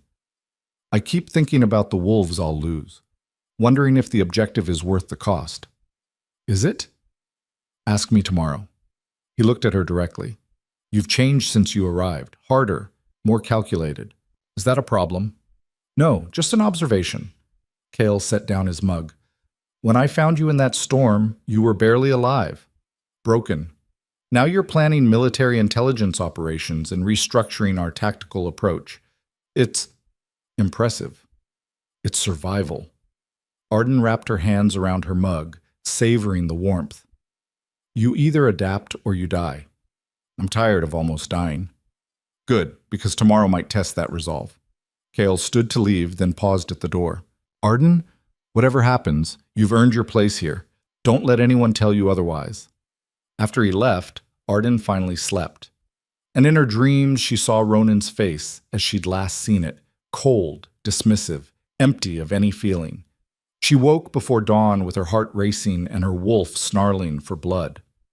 The ambush was set for midday, when the sun would be at its highest and visibility optimal. Arden positioned herself in the caves above the southern outpost alongside Kael and 20 elite warriors, watching as the remaining forces concealed themselves in the surrounding terrain. "Movement," whispered the scout at the cave entrance. "Northeast approach. I count 15 wolves, maybe 20. Arden's enhanced vision picked out the approaching figures. Blackstone warriors in full combat gear, moving with the confidence of wolves who believed they had the advantage. And behind them, barely visible, 3 smaller figures carrying supply packs. Omega support staff, just as she'd predicted. "Wait for my signal," Kael murmured into the communication stone that connected to all units. "Let them commit to the attack. We want them too engaged to retreat." The Blackstone Raiders reached the outpost perimeter and paused, their leader, a massive beta with gray-streaked fur, signaling for formation. They moved with military precision, clearly expecting resistance but confident in their superior numbers. They had no idea they were walking into a trap. "Breach in 3, 2, 1. The Blackstone Wolves hit the outpost like a hammer, smashing through the deliberately weakened defensive positions. The 6 warriors Arden had positioned inside fought back with enough resistance to seem authentic, then began a controlled retreat toward the outpost's center. "Now," Kael said quietly. The caves erupted with warriors who dropped from above like avenging spirits. Simultaneously, concealed forces surged from the surrounding terrain, cutting off every escape route. The Blackstone Raiders realized their mistake in seconds, but by then it was too late. Arden watched as Kael's forces executed the capture plan with brutal efficiency. Nets reinforced with silver threads entangled warriors who tried to shift. Strategic strikes to joints and pressure points disabled without killing. Within 5 minutes, the battle was over. 14 Blackstone warriors captured. 3 Omega support staff secured. 0 deaths on either side. "Impossible," Vera breathed from her position beside Arden. "We shouldn't have been able to take them all alive." "They weren't expecting it," Arden said. "Warriors train to fight other warriors. They don't train to counter capture tactics because it's considered dishonorable to take prisoners in pack conflicts.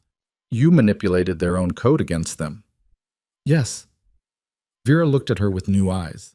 Not respect exactly, but something approaching it. "Maybe you're not completely useless after all, Omega." The prisoners were transported to the compound's secure facility, separated into individual cells to prevent coordination. Arden waited until nightfall before approaching the detention block, carrying a tray of food and medical supplies. The Omega support staff were being held in a separate wing, better conditions than the warrior prisoners, as Arden had specified. She found them huddled together in one cell, 2 females and 1 male, all looking terrified. "My name is Arden Vale," she said quietly, setting the tray where they could reach it. "I was Blackstone Pack until 24 days ago. Then I was framed for treason and exiled by Alpha Ronin." The Omegas stared at her. The older female, maybe 40, with kind eyes gone hard from survival, spoke first. "We heard about you. Beta Marcus said you tried to poison Luna Selene." "Beta Marcus lied. I was framed because my bond with Ronin threatened the marriage alliance with the Eastern Coalition." Arden sat down outside the cell, making herself vulnerable, non-threatening. "I know what it's like to be used by wolves more powerful than you, to be blamed for things you didn't do, to be invisible until someone needs a scapegoat." "Why should we believe you?" the male Omega asked, but his voice wavered. "Because I'm offering you something Blackstone never did. Choice." Arden pushed the tray closer. "You can stay silent, refuse to cooperate, and be treated as prisoners of war. Eventually, you'll be ransomed back to Blackstone, where you'll face punishment for failing to prevent the ambush. That's pack law." The Omegas exchanged glances. They knew she was right. "Or," Arden continued, "you can talk to me. Tell me what you know about the Eastern Coalition's plans, about the marriage alliance, about what's really happening in Blackstone. In exchange, I offer you sanctuary here. Real sanctuary, where Omegas aren't invisible, where your skills are valued." "You're asking us to betray our pack," the younger female whispered. "I'm asking you to save yourselves from a pack that would sacrifice you without hesitation." Arden's voice was gentle but firm. You think Ronan cares what happens to Omega support staff? You think Beta Marcus loses sleep over your safety? You're tools to them. Useful until you're not. The older female's eyes filled with tears. We had no choice. They said if we didn't support the raid, our families would be demoted, stripped of rations. We have children, cousins, parents. I know. And I'm offering to get them out too, if you help us. Arden leaned forward. This compound has connections across pack territories. We can extract vulnerable wolves, relocate them to safety. But I need information to make it happen. They talked through the night, not an interrogation, a conversation. Arden shared her own story, her exile, her survival, and slowly the Omega support staff began to trust, began to talk. What they revealed made Arden's blood run cold. The Eastern Coalition wasn't just securing territory through Ronan's marriage to Selene. They were planning systematic takeovers of every pack in the Northern Territories, using marriage alliances to install Coalition-loyal alphas. Blackstone was first because of its strategic position, but 6 other packs had already been targeted, and the Omegas who resisted or knew too much, they were being eliminated, quietly, permanently. There's a list, the older female, her name was Marion, whispered. Omegas who've been marked for removal. I saw it once, in Beta Marcus's office. Your name was on it, Arden, dated 3 weeks before you were accused of poisoning Selene. Arden's hands clenched. They planned my exile that far in advance? They planned your death. The exile was mercy, I think, or maybe they just wanted you to suffer longer. Marion's voice cracked. There were 30 names on that list. By now, most of them are probably dead. Arden forced herself to breathe through the rage. I need you to tell me everything you remember about that list. Every name, every detail. By dawn, Arden had filled 20 pages with notes. She brought them directly to Kael, who read through them with an expression that grew progressively darker. This is bigger than we thought, he said finally. If the Eastern Coalition is really planning to take over the Northern Territories, then every pack is at risk. And they're using Omegas as the first line of elimination because no one tracks Omega disappearances. Arden's voice was steady despite the fury burning in her chest. We need to move faster than planned. We need to hit Blackstone before the Coalition completes their takeover. We're not ready. We need at least 2 more months of training, supply gathering. In 2 months, 30 more Omegas will be dead, and the Coalition will have consolidated control over Blackstone. We move now, or we lose our window. Arden met his eyes. And I'm going with the strike team. Absolutely not. You're intelligence, not combat. I'm the only one who knows Blackstone's internal layout well enough to navigate it in the dark. I'm the only one who can identify high-value targets on sight. And I'm the only one with a personal stake in seeing this through. Arden's jaw set. I'm going, Kael. You can give me backup or I'll go alone, but I'm going. You'll get yourself killed. Then train me not to. For 3 weeks, Arden trained harder than she'd ever thought possible. Vera worked her through combat basics with a ruthlessness that left Arden bruised and exhausted every night. Other warriors taught her knife work, basic sword forms, pressure point targeting. She would never be an elite fighter. Her damaged feet and Omega physiology ensured that, but she learned to be efficient, deadly in close quarters. Impossible to ignore. You fight like you've got nothing to lose, Vera observed one afternoon, watching Arden spar with a younger warrior. That's going to get you killed or make you legendary. Not sure which. Does it matter? I suppose not. Vera actually smiled, a rare expression. You've got steel in you, Vale. I'll give you that. The strike team departed on a moonless night, 40 warriors moving through the wilderness with the silence of hunting wolves. Arden traveled with the main group, her feet wrapped in specially designed boots that accommodated her damaged toes and provided stability. She carried light weapons, 2 knives and a short sword, and wore armor that prioritized mobility over protection. They reached the Blackstone territory border at midnight. Beyond the tree line, Arden could see the compound where she'd spent 23 years of her life, the place that had been home until it became a prison. Last chance to back out, Kael murmured beside her. Not a chance. They moved in 3 teams. Kael's unit would create a diversion at the main gate. Vera's team would secure the Alpha residence, and Arden's group, 12 elite warriors led by Marcus would infiltrate the lower levels where Omega prisoners were being held. Arden led them through a drainage tunnel she'd discovered years ago while helping with repairs. It was barely large enough to crawl through, cold water soaking them to the bone, but it bypassed all defensive positions.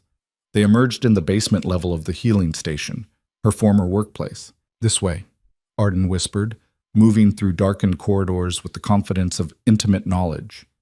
"Detention cells are 2 levels down." They encountered the first guard at the stairwell. Arden's knife was in his throat before he could shout alarm, her hand steady despite the nausea rising in her gut. She'd just killed someone. Her wolf should be howling in distress. Instead, she felt nothing. They descended into darkness, lit only by occasional torches. The air grew thick with the smell of fear and unwashed bodies. Arden counted doors as they passed, 3, 5, 7, stopping at the 9th. "Here," she breathed. Marcus kicked the door open, revealing a scene that made Arden's vision blur red. 20 Omegas crammed into a space meant for 5, all of them showing signs of abuse and starvation. Some were barely conscious. Others stared with hollow eyes that had given up on rescue. "Get them out," Arden commanded, her voice flat. "All of them. We carry anyone who can't walk." As her team began extracting the prisoners, footsteps thundered from above. Their diversion had been discovered. They had minutes before the entire pack converged on their position. "Move faster," Marcus ordered, but there were too many Omegas, too few warriors. They'd never make it back to the drainage tunnel in time. Arden made a decision. "Take them and go. I'll buy you time." "That's suicide. That's an order. Take them and go." She shoved Marcus toward the prisoners. "Get them to safety. That's what matters." Before anyone could argue, Arden ran back up the stairs toward the approaching guards. She was 1 Omega with 2 knives against an entire pack's security force. The math was simple and brutal, but math had never stopped her before. She met them at the 2nd-level landing. 6 guards led by a familiar face that made her smile with cold satisfaction. Beta, Marcus Thorne, the man who'd carved away her pack marking. "Hello, Marcus," Arden said softly. "Remember me?" His eyes widened in shock. You're dead. You died in the storm." Disappointed? Arden's knives came up. "Don't worry. I'm about to give you a chance to finish the job." She attacked before he could respond, her blades finding flesh with savage precision. Not enough to kill, she needed him alive, but enough to hurt, enough to make him remember. The other guards rushed to his defense, and Arden danced between them with the desperate grace of someone who knew this was a death stand.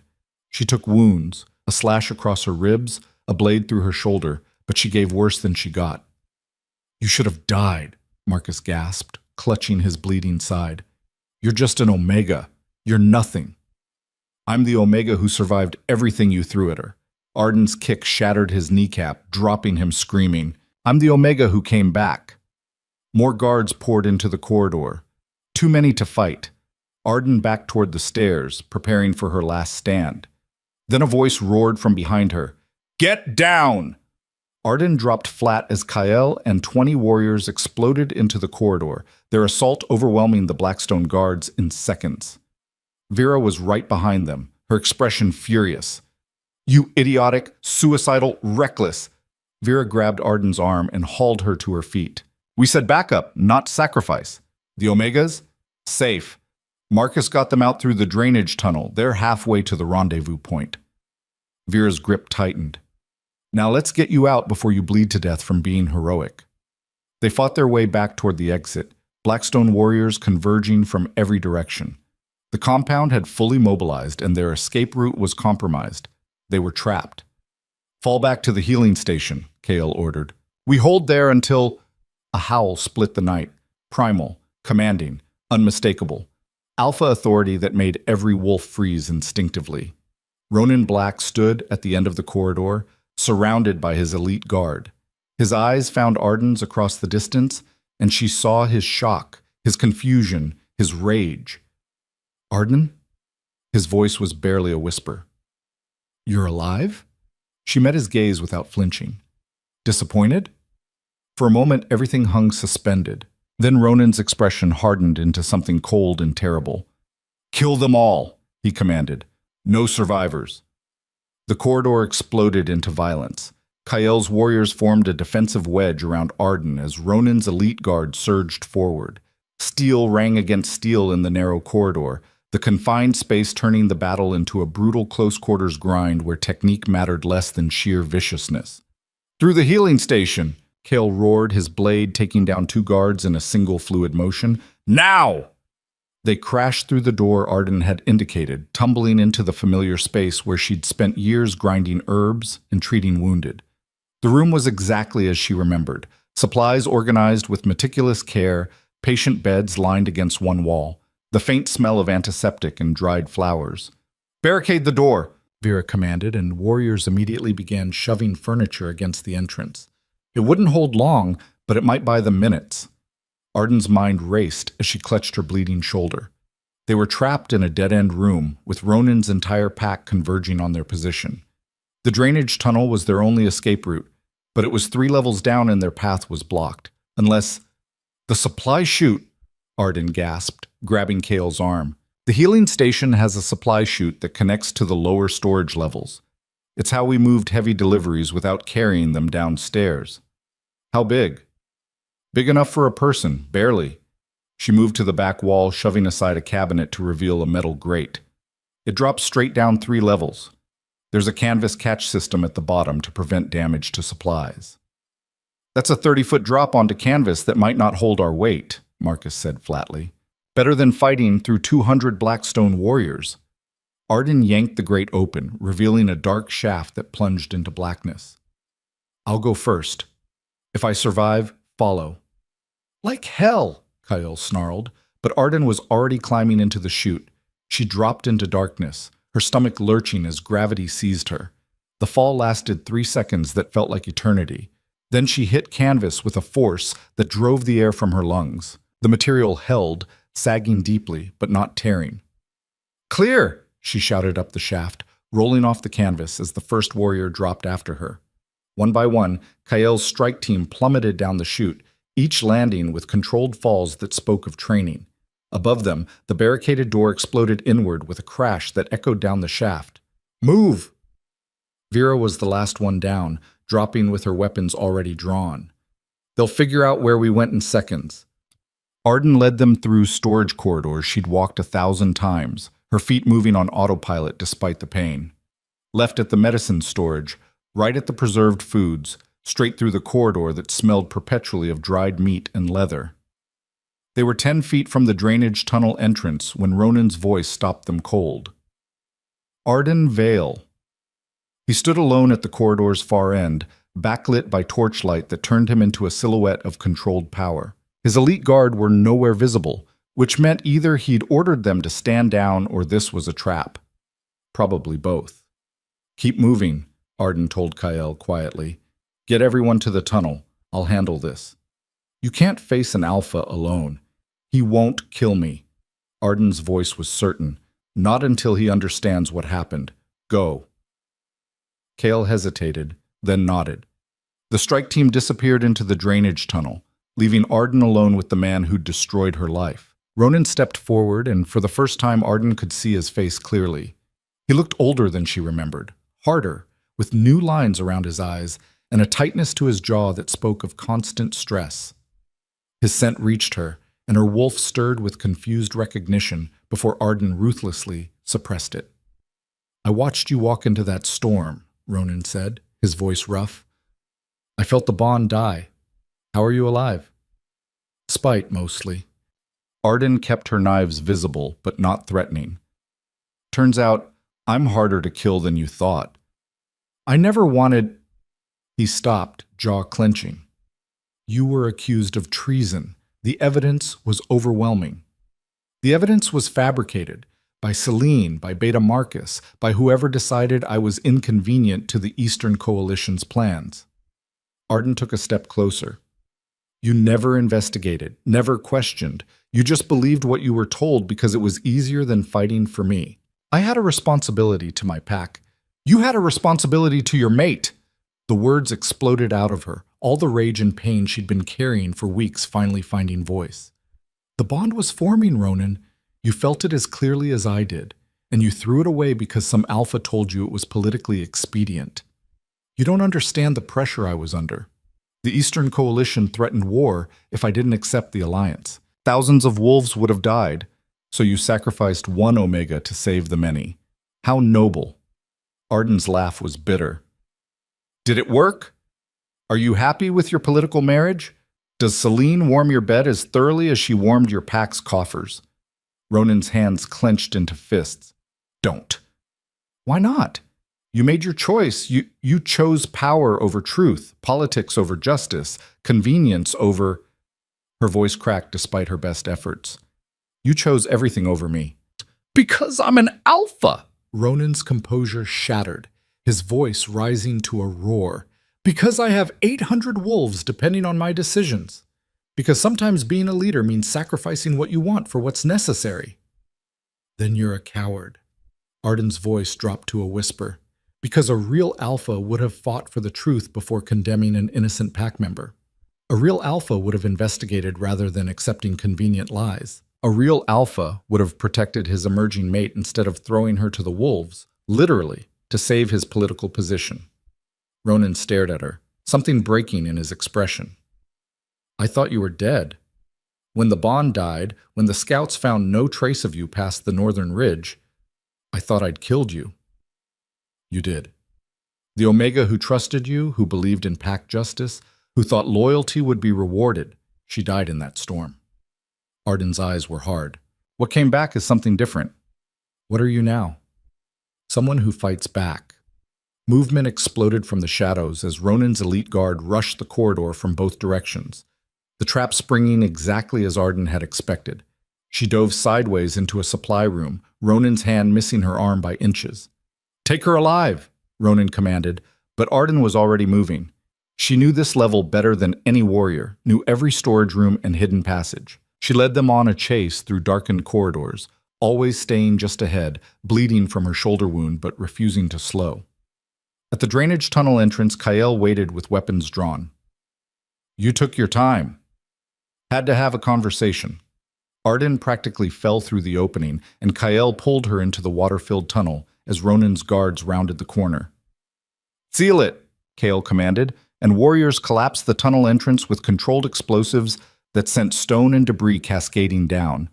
They crawled through freezing water for what felt like hours, Arden's wounded shoulder screaming with every movement. By the time they emerged into the forest beyond Blackstone territory, dawn was breaking and the entire strike team was hypothermic and exhausted. But they'd survived. 20 Omegas extracted, 0 casualties on our side, and we compromised Blackstone's lower-level security, Marcus reported as they regrouped at the rendezvous point. I'd call that a successful operation. Successful is debatable, Vera muttered, eyeing Arden's pale face and blood-soaked clothing. Our intelligence officer decided to have a chat with an alpha while bleeding from multiple wounds. That's not tactical, that's suicidal. It was necessary. Arden accepted a blanket from one of the warriors, wrapping it around herself with shaking hands. Ronan needed to see that I survived, needed to understand that his convenient truth was built on lies. And did he? Kael asked quietly. He's starting to. The journey back to the Hollow took 2 days of careful travel, their rescued Omegas slowing the pace but refusing to be left behind. Arden walked among them, learning their stories, promising them safety, watching as hope began to replace the hollow emptiness in their eyes. Marion, the older Omega who'd first given Arden intelligence, stayed close, her presence a quiet comfort. You came back for us. No one ever comes back. I came back because you matter. Arden's voice was firm despite her exhaustion. Because Omegas aren't disposable, no matter what the packs say. And because I'm building something different.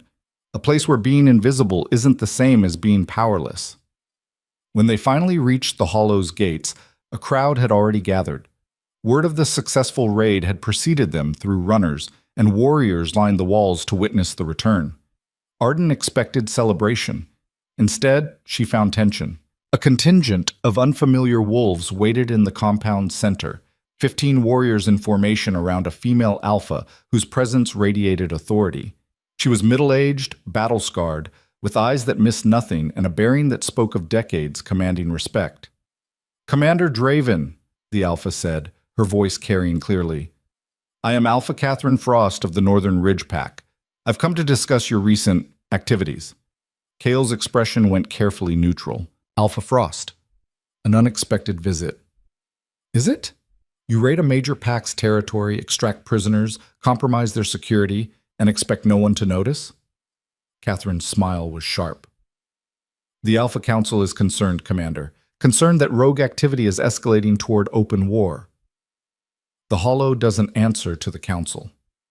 No, but you exist because the Council chooses to overlook your presence. That tolerance has limits. Catherine's eyes found Arden in the crowd, lingering on her wounded state and determined stance. And who is this? The Omega I've been hearing so much about? Arden stepped forward despite Vera's hissed warning. Arden Vale, former Blackstone Pack, current intelligence officer for the Hollow. Former Blackstone. Catherine's expression sharpened. The Omega accused of poisoning Celine Ashford, the one everyone assumed died in exile.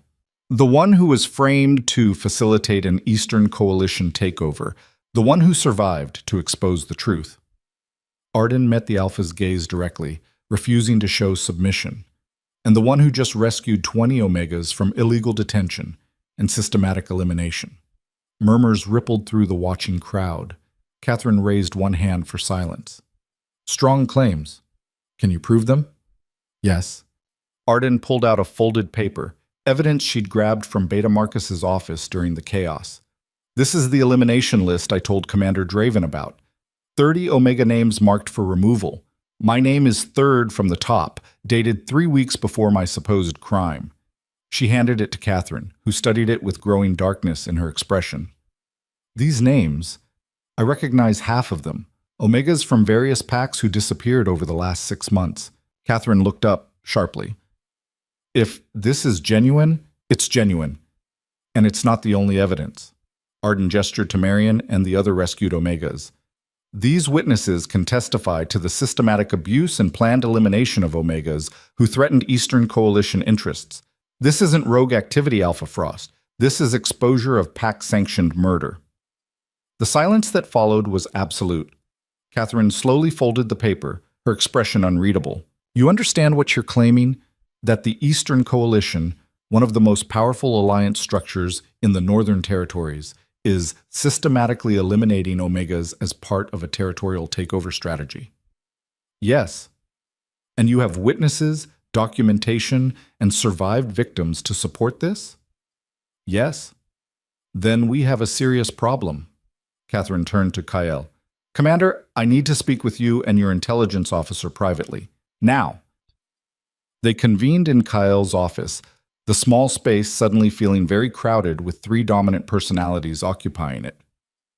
Catherine sat in the room's best chair with the ease of someone accustomed to authority, while Kyle leaned against his desk with calculated casualness. Arden remained standing, her shoulder throbbing but her spine straight. Let me be clear about my position, Catherine began. I don't like rogues. I don't like wolves who operate outside pack structure. And I especially don't like commanders who raid sovereign pack territories without council approval. Noted, Kyle said dryly.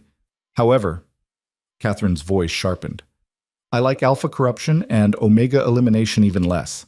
If what you're claiming is true, and that list suggests it might be, then we're facing a crisis that threatens the entire pack system. So you'll help us? Arden asked. I'll investigate independently. If I find evidence supporting your claims, I'll bring it before the Alpha Council with a formal accusation. Catherine's eyes hardened. But understand, this will start a war. The Eastern Coalition won't accept these charges without retaliation. Packs will be forced to choose sides. Wolves will die. Wolves are already dying, Arden said quietly. They're just Omegas, so no one's counting. Catherine studied her for a long moment. You're not like other Omegas I've met. I'm exactly like other Omegas. I just stopped accepting that invisible means powerless. A small smile crossed Catherine's face.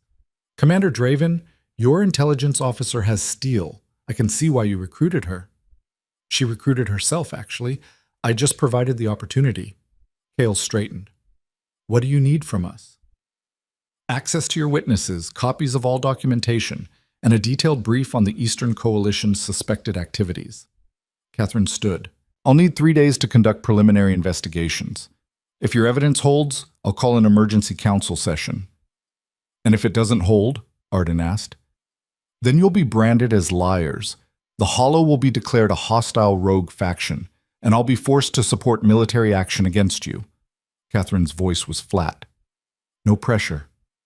The next 3 days were the longest of Arden's life. She worked with Marion and the other rescued Omegas to document their experiences, compiled every piece of evidence from Blackstone, and prepared detailed briefings on the Eastern Coalition's operations. Warriors from Catherine's pack arrived to interview witnesses, their professional thoroughness both reassuring and terrifying. Every claim would be verified, every inconsistency examined. If even one piece of evidence proved false, the entire case would collapse. On the second day, unexpected visitors arrived at the Hollow's gates. 3 Omegas from different packs, the gate guard reported to Kael. They say they heard about the Hollow through underground networks. They're asking for sanctuary. Arden met them personally, 2 females and 1 male, all bearing the distinctive signs of abuse and fear that she'd seen too often. But they also carried something else, information. We heard you're fighting the coalition, the older female said, her voice barely above a whisper. We want to help. Our packs are next on the takeover list, and Omegas are already disappearing. How do you know this? Arden asked gently. Because we're the ones who handle communications, who deliver messages between alphas, who clean offices and hear conversations we're not supposed to understand.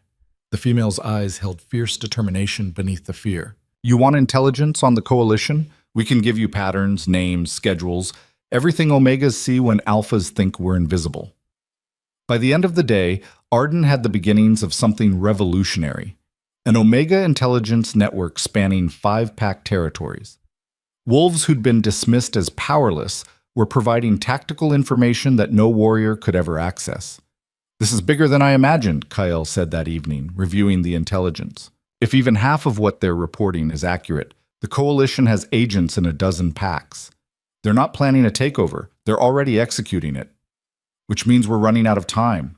Arden traced connections on the map she'd been building. Every day we wait, more Omegas disappear and more packs fall under coalition control. Catherine needs to move faster. Catherine is 1 alpha. Even with evidence, she'll need council support to act. Arden's jaw set. We need to force their hand, make the situation too visible to ignore. How? Arden looked at the map, at the network of Omega contacts spreading across territories, at the evidence she'd compiled through weeks of careful work. An idea began forming. Dangerous, ambitious, possibly suicidal. But then again, those were her specialties. We expose everything publicly, not through council channels where it can be buried or suppressed, but through the one thing alphas can't control, the Omega network itself. She looked up at Kael. Omegas talk to each other across pack boundaries. We share information, recipes, healing techniques. What if we shared the truth instead?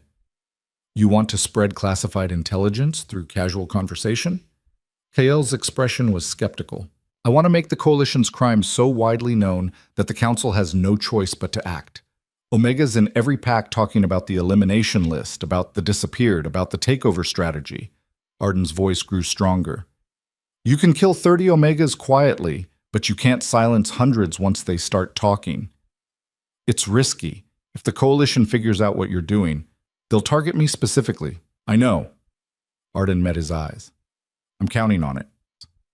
The plan took another full day to implement. Arden worked with her growing Omega network to craft messages that would spread organically through existing social channels. Information shared during market days, while trading herbs through messenger networks that connected pack territories. The messages were carefully worded to seem like gossip rather than intelligence. Did you hear about the Omega list? My cousin's pack lost 3 Omegas last month to accidents. The Eastern Coalition marriages always seem to happen right after Omegas disappear. Within 24 hours, the Whisper network had reached 12-pack territories. Within 48 hours, Omegas were comparing notes and finding patterns. Within 72 hours, the Alpha Council couldn't ignore it anymore. Catherine returned to the Hollow with an expression that mixed respect and exasperation. You couldn't just wait for official channels, could you? Official channels were taking too long. Arden didn't apologize. How bad is the fallout? The council is in emergency session. Half the alphas are furious that classified information is spreading through Omega gossip. The other half are demanding investigations because their own Omegas are asking questions. Catherine's smile was grim. You've created a political firestorm. Good. Will they investigate? They don't have a choice anymore. Too many packs are reporting Omega disappearances. Too many families are demanding answers. Catherine pulled out an official document bearing the council seal. There will be a formal inquiry into Eastern Coalition activities, Blackstone PAC administration, and the circumstances of Omega eliminations over the last year. Arden felt something unlock in her chest. Not quite hope, but close. And me? You've been officially cleared of all charges related to the Celine Ashford poisoning. New evidence suggests she fabricated the accusations to facilitate political alliance. Catherine's expression softened slightly. Your exile has been declared unlawful. You're entitled to return to Blackstone with full PAC rights restored. The words should have brought relief. Instead, Arden felt only cold certainty. No. Catherine blinked. No? I don't want to return to Blackstone. I don't want my PAC rights restored. Arden's voice was steady. They threw me away once. They don't get me back just because it's politically convenient. Arden, Kyle said quietly, this is what we fought for. Your name cleared, justice served. Justice would be holding Ronan accountable for condemning an innocent wolf without investigation. Justice would be exposing Beta Marcus's torture practices. Justice would be dismantling the system that makes Omegas disposable in the first place. Arden turned to Catherine. I appreciate the council's acknowledgement, but I'm not interested in returning to a pack that valued me so little. Then what do you want? Catherine asked. Arden looked around the office, at Kyle who'd given her a chance, at the maps showing her growing intelligence network, at the evidence that Omegas could be powerful when given opportunity. I want to build something new, a place where Omegas aren't invisible, where pack law protects the vulnerable instead of sacrificing them, where wolves like me can exist without constantly proving we deserve to take up space. She met Catherine's eyes. I want to change the system, not return to it. Catherine was quiet for a long moment. Then she nodded slowly. The council won't like it. They'll see an Omega refusing pack reinstatement as dangerous precedent. Let them. Arden's smile was sharp. I'm done making myself smaller to fit their comfort. Commander Draven, Catherine said, turning to Kyle, your intelligence officer is either going to get you all killed or change the entire pack structure. Possibly both. I'm aware. Kale's expression held something that might have been pride. I'm counting on the latter. After Catherine left, Arden stood at the window overlooking the compound. Below, rescued Omegas were beginning to integrate into Hollow life, learning to fight, to speak up, to claim space. More refugees arrived daily, drawn by whispers of a place where Omegas mattered. You could have gone back, Kyle said quietly, coming to stand beside her. Reclaimed your old life. Most wolves would jump at that chance. My old life was built on the lie that if I was useful enough, loyal enough, invisible enough, I'd be safe. Arden's voice was soft but certain. I'm not interested in that anymore. What are you interested in? Making sure no other Omega has to survive what I survived. Building something that values wolves for who they are, not just what they can do for powerful alphas. She looked at him directly. The Eastern Coalition wanted me gone because my bond with Ronan threatened their plans. They were right to be afraid, just not for the reasons they thought. Oh? They thought I was a threat because I might influence an alpha's decisions. But the real threat is Omegas realizing they don't need alpha approval to be powerful. Arden's smile was fierce. They created me when they tried to destroy me. That's a mistake they'll regret. Kale studied her. This Omega who'd survived exile, built an intelligence network, raided her former pack, and refused reinstatement to chase something bigger. You know they'll come for you, he said quietly. The Coalition, Blackstone, maybe even other packs who see what you're building as dangerous. They'll try to eliminate the threat before it grows. Let them try. Arden turned back to the window, watching the compound that had become more home than Blackstone ever was. I died in that storm, Kale. What came back doesn't scare easily. Below, An Omega trainee successfully completed a complex combat sequence, her instructor calling praise loud enough for the whole yard to hear. Another group gathered around Marion, learning how to document intelligence for the growing network. In the healer's station, rescued Omegas worked alongside Garrett, their healing skills valued and developed. It wasn't perfect. It wasn't even safe. But it was real. And it was theirs. And for the first time since her rejection, Arden felt something that might have been peace. The Alpha Council's formal inquiry took 3 weeks to complete. And in that time, Arden's Omega intelligence network grew from 12-pack territories to 23. Information flowed through channels so mundane that no Alpha thought to monitor them: market gossip, recipe exchanges, healing consultations. But beneath the ordinary conversations, a revolution was building. On the morning the Council announced its findings, Arden stood in Kael's office reviewing reports from her network when Vera burst through the door without knocking. "They're calling an emergency summit. Every Alpha in the Northern Territories, all Council members." And Vera's expression was complicated. "Witnesses from the Omega community. You're being summoned to testify." Arden's hand stilled on the papers. "When?" 5 days, at the Granite Hall in Neutral Territory." Vera's jaw tightened. "It's a trap, Arden. They'll try to discredit you publicly, make an example of an Omega who stepped out of line." "Probably." Arden carefully organized her documents into neat stacks. "I'm going anyway."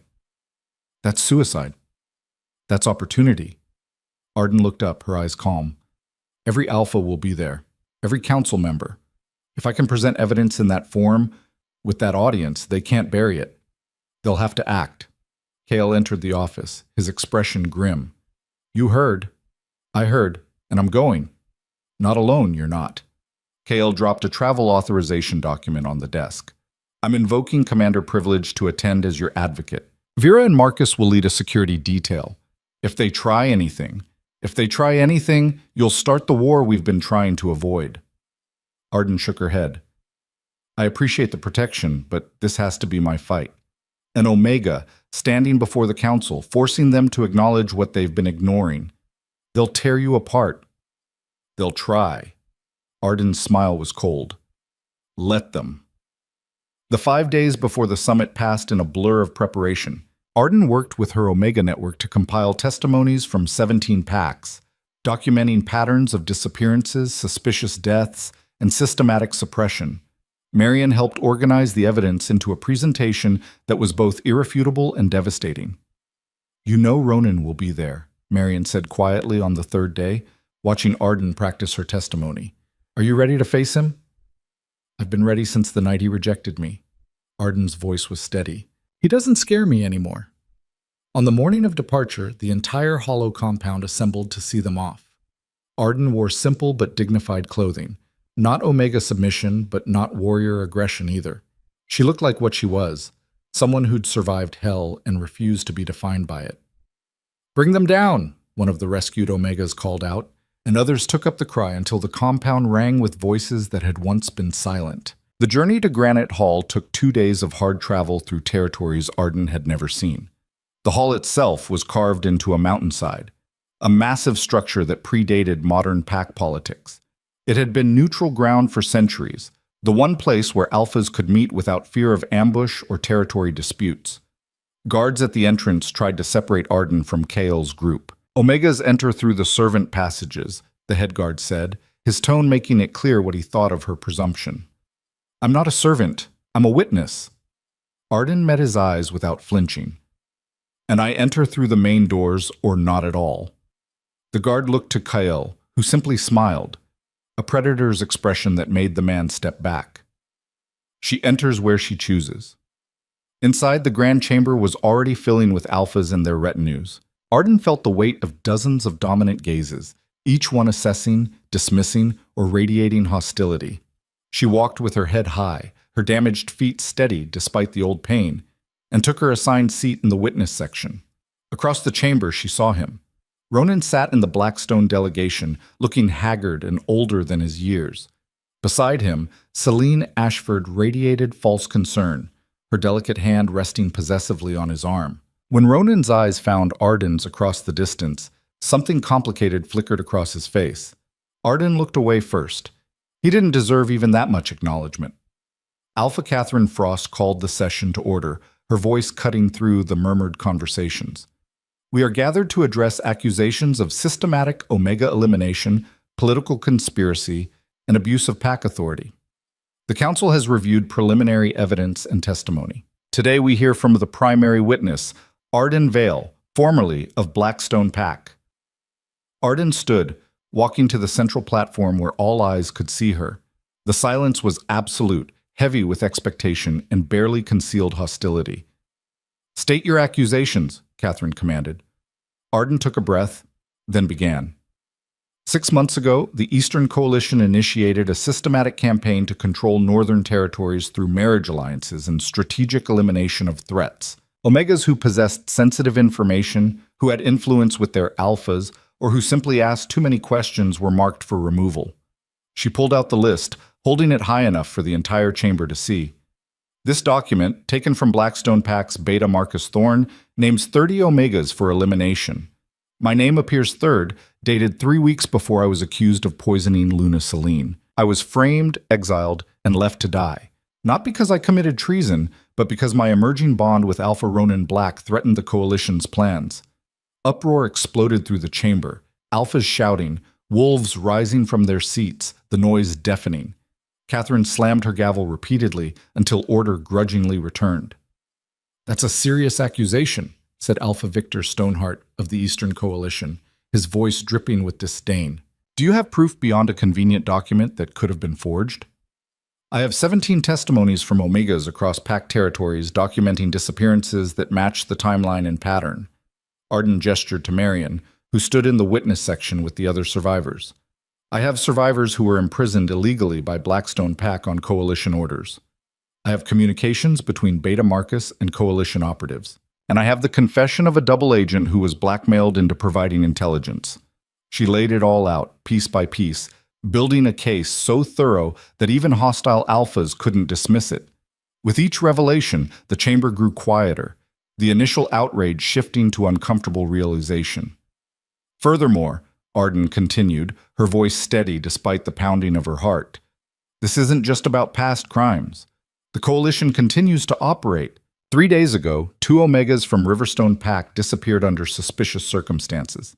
Yesterday, an Omega messenger in Ironwood territory was found dead, ruled an accident despite evidence of assault." She turned to face Victor directly. "You're not just taking territory, Alpha Stoneheart. You're eliminating witnesses, silencing anyone who might expose your methods, and you're doing it because you assume no one cares what happens to Omegas." Victor's expression was ice. "You're a disgraced exile making desperate accusations to regain relevance. Why should this council believe anything you say?" "Because I'm not the only one saying it anymore." Arden gestured to the witness section, where 23 Omegas now stood, representatives from her network, each carrying documentation from their territories. Omegas across the north are comparing notes, sharing information, documenting patterns. You can dismiss one Omega as hysterical or lying. Can you dismiss 23? 50? 100? The silence that followed was profound. "You've created a network," Catherine said slowly, understanding dawning in her eyes. "An Omega intelligence network." "Yes, because individual voices can be silenced, but collective truth can't be suppressed." Arden turned to address the entire chamber. "For decades, Omegas have been invisible in pack politics. We've been dismissed as weak, irrelevant, disposable. But we see everything precisely because you ignore us. We know which alphas are corrupt, which betas take bribes, which packs are planning betrayals. Because you talk freely around wolves you think don't matter." She met Ronin's eyes across the chamber. "I survived exile because I learned to fight back. But I didn't come here for revenge. I came here to change the system that made my exile possible in the first place." Before anyone could respond, the chamber doors slammed open. A bleeding warrior stumbled in, his uniform marked with Eastern Coalition insignia. "Ambush," he gasped, falling to his knees. "Coalition forces are attacking the hall. They're trying to eliminate the witnesses." His words cut off as an arrow sprouted from his throat. Chaos erupted. Warriors throughout the chamber drew weapons as Coalition soldiers poured through multiple entrances. This wasn't a raid. It was an assassination attempt, precisely coordinated to strike, while every hostile alpha and damning witness was gathered in one place. "Protect the witnesses!" Catherine roared, but coalition forces were already converging on the Omega section. Arden saw it happening in slow motion, armed wolves descending on Marion and the others, intent on eliminating everyone who could testify. Her body moved before her mind caught up, her knives appearing in her hands as she threw herself between the attackers and her people. Her first blade took a coalition warrior in the throat. Her second caught another in the eye socket. Not clean kills, not honorable, but effective. Wolves who'd dismissed her as a weak Omega found themselves facing someone who'd survived worse than they could imagine. Kael and his warriors crashed into the melee with devastating force, their combat style shocking the chamber's assembled alphas. These weren't pack fighters following honorable rules. These were soldiers trained for war, and they tore through coalition forces with brutal efficiency. Arden fought beside them, her damaged feet screaming but holding, her smaller size an advantage in the close-quarters chaos. A coalition beta came at her with a sword, and she used his momentum to redirect him into another attacker. A warrior twice her size tried to grab her, and she drove her knife through his instep before slashing his femoral artery. She'd never be the strongest fighter, but she'd learned to be the most viciously efficient. Across the chamber, she saw Ronan fighting with the controlled power of an alpha in his prime. But he was fighting coalition forces, not defending them. Whatever else he'd done, whatever mistakes he'd made, he wasn't part of this assassination attempt. The battle lasted 7 minutes that felt like hours. When it finally ended, 23 coalition soldiers lay dead or dying, their ambush broken against unexpected resistance. Victor Stoneheart stood at the chamber's far end, his expression cold fury. "This is treason." "You've declared war." "You declared war when you tried to murder witnesses in neutral territory," Catherine snarled, her alpha voice making wolves throughout the chamber flinch with instinctive submission. "You've violated every sacred law of the Council. You're finished, Victor." "Am I?" Victor's smile was ugly. "I represent 12 packed territories. You'll start a civil war over the word of a disgraced Omega and some paperwork?" "No," said a new voice from the chamber entrance. "We'll start one over this." Celine Ashford walked into the chamber, her perfect composure shattered, her clothing disheveled. Behind her, held by 2 of Kael's warriors, Beta Marcus Thorne stumbled forward with wild, desperate eyes. "Tell them," Celine commanded, her voice shaking. "Tell them everything." Marcus's story poured out in a torrent of fear-driven confession. How the coalition had approached him months ago with promises of power. How they'd planned Arden's elimination to secure the marriage alliance. How Celine had poisoned her own tea and blamed Arden. How 30 Omegas had been systematically eliminated across territories, their deaths disguised as accidents or blamed on rogue activity. And how Victor Stoneheart had personally ordered today's assassination attempt when he realized the evidence against him was too strong to suppress. "Why?" Ronan's voice cut through the confession, raw with anguish. He'd moved closer during the fighting and now stood just feet from Marcus. "Why frame Arden specifically?" "Because she would have stopped you from agreeing to the alliance," Marcus said, his voice breaking. "The coalition needed you desperate, needed you without emotional attachments that might make you hesitate. Arden was too close to you. She had to go." Ronan turned to Arden, his expression devastated. "I killed an innocent bond. I condemn my mate based on lies." "Yes," Arden said simply. "You did. I don't expect forgiveness." "Good, because you won't get it." Arden's voice was steady, final. "You had a choice, Ronan. When the accusations came, when the evidence seemed convenient, when everyone told you to accept the easy answer, you could have fought, could have investigated, could have trusted the bond forming between us. I thought I was protecting my pack. You were protecting your position. There's a difference." Arden stepped closer, and Ronan actually flinched from the cold certainty in her eyes. A real alpha protects the vulnerable, investigates before condemning, fights for truth over convenience. You failed every test that mattered. She turned to Catherine, dismissing Ronan as thoroughly as he'd once dismissed her. "Alpha Frost, I believe you have sufficient evidence now to proceed against the Eastern Coalition. I trust the Council will handle Victor Stoneheart and his co-conspirators according to law." "Indeed," Catherine's expression was granite. "Victor Stoneheart, You are under arrest for conspiracy to commit murder, violation of neutral territory, assassination attempts against council witnesses, and systematic Omega elimination. Your territories are forfeit, your pack standing revoked. You can't, Victor started, but his own warriors were already stepping away, unwilling to tie their fates to his crimes. Without pack support, without territory, he was nothing. Just an alpha who'd forgotten that power without honor was just tyranny waiting to collapse. In the days following the summit, the Northern Territories erupted into controlled chaos. The coalition fractured as member packs scrambled to distance themselves from Victor's crimes. 4 alphas stepped down or were forcibly removed when their involvement in the Omega elimination program was exposed. 17 Omegas were recovered from illegal detainment, and investigations opened into 63 suspicious deaths. The pack system didn't fall, but it bent and kept bending, as Omegas across territories found their voices and demanded accountability. Arden returned to the Hollow a different wolf than the one who'd left. The compound had changed too. What had been a sanctuary for 200 exiles now numbered over 500, with more arriving daily. Word had spread that this was a place where rank mattered less than character, where Omegas could be intelligence officers and warriors and healers without apologizing for existing. "You know you're famous now?" Vera said, finding Arden in her office 3 weeks after the summit. "They're calling you the Omega Queen. Wolves who want change are looking to you as a symbol." "I'm not a queen. I'm just someone who refused to stay invisible." Arden set down the report she'd been reviewing. Her network now covered 37 pack territories and was still growing.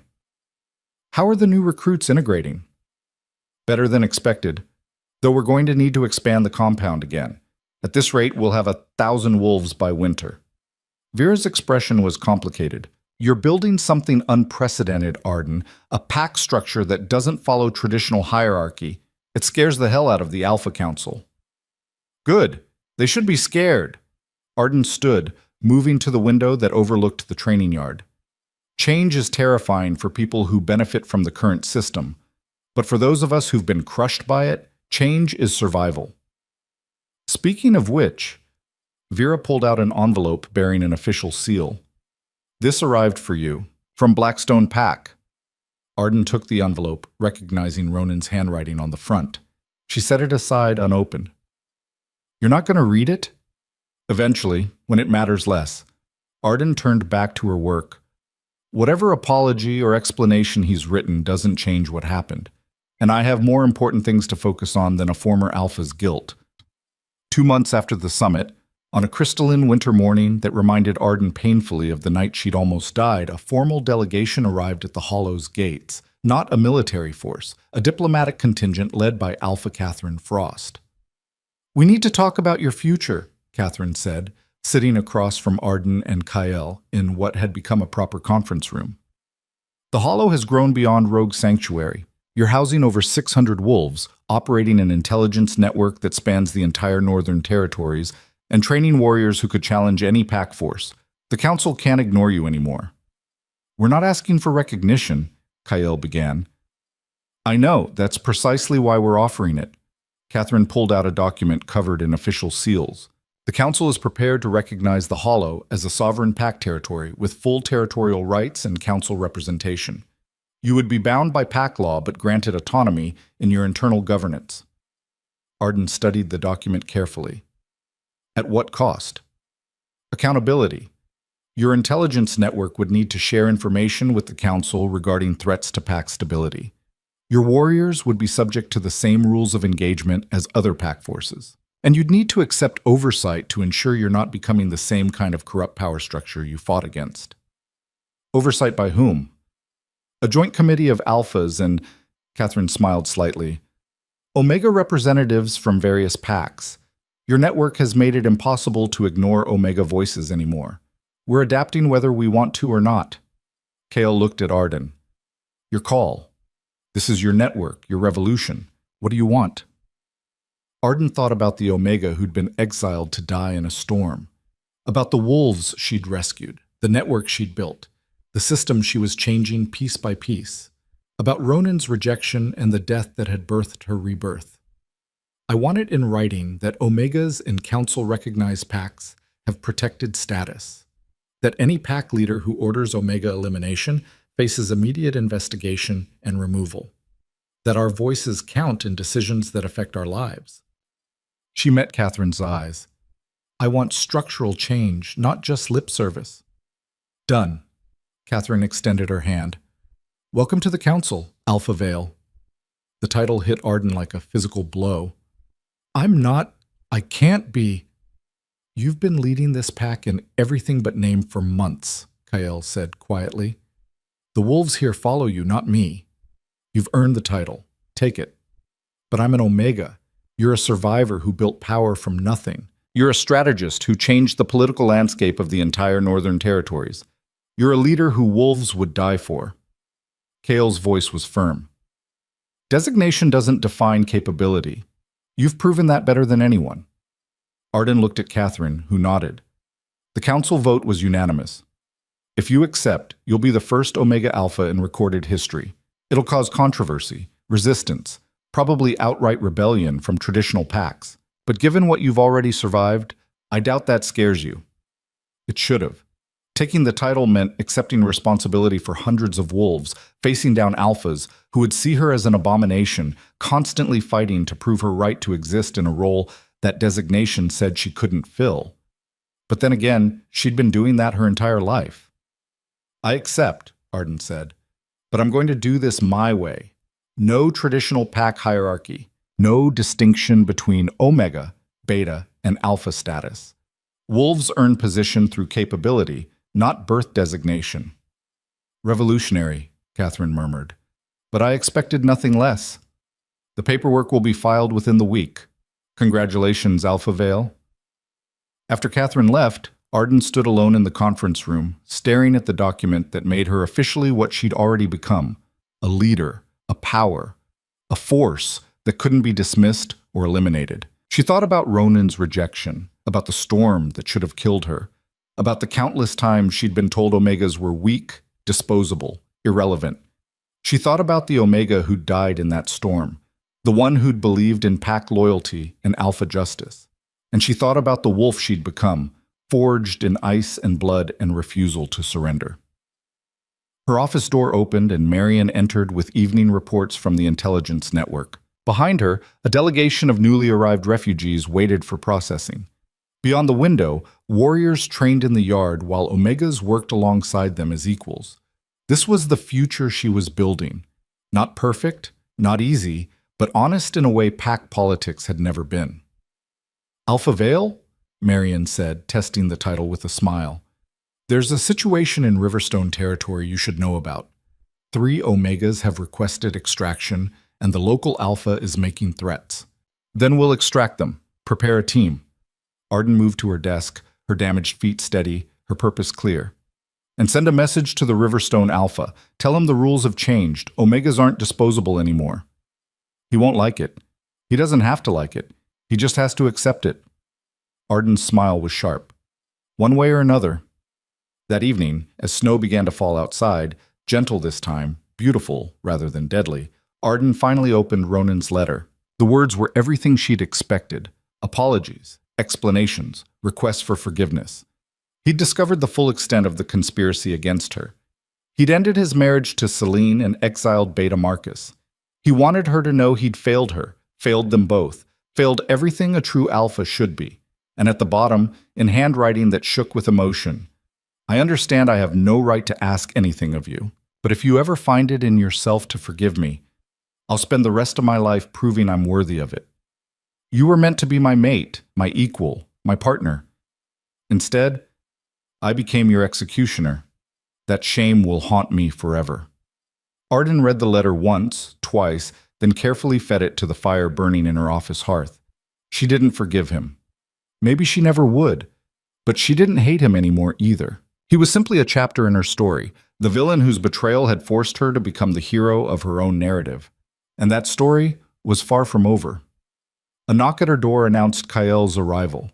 He entered carrying 2 mugs of tea, the same herbal blend he'd brought her the night before her first ambush, a lifetime ago. Thought you might need this, he said, handing her a mug. It's been a long day. Every day is long now. But Arden took the tea gratefully, savoring the warmth. Thank you for everything, for saving me in that storm, for giving me a chance, for believing I could be more than my designation. I didn't make you anything you weren't already. Kael settled into the chair across from her desk. I just provided the opportunity. You did the rest. They sat in comfortable silence, two wolves who'd found purpose in building something better than what they'd left behind.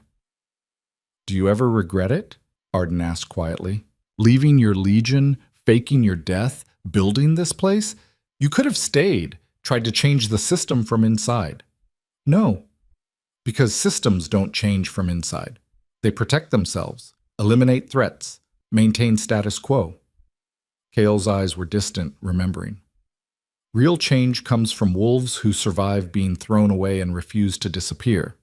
From Omegas who build intelligence networks because no one's watching them. From exiles who create something so undeniable that the old powers have to acknowledge it.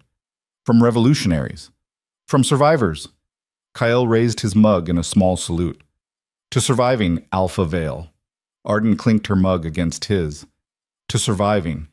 And to making sure others survive, too.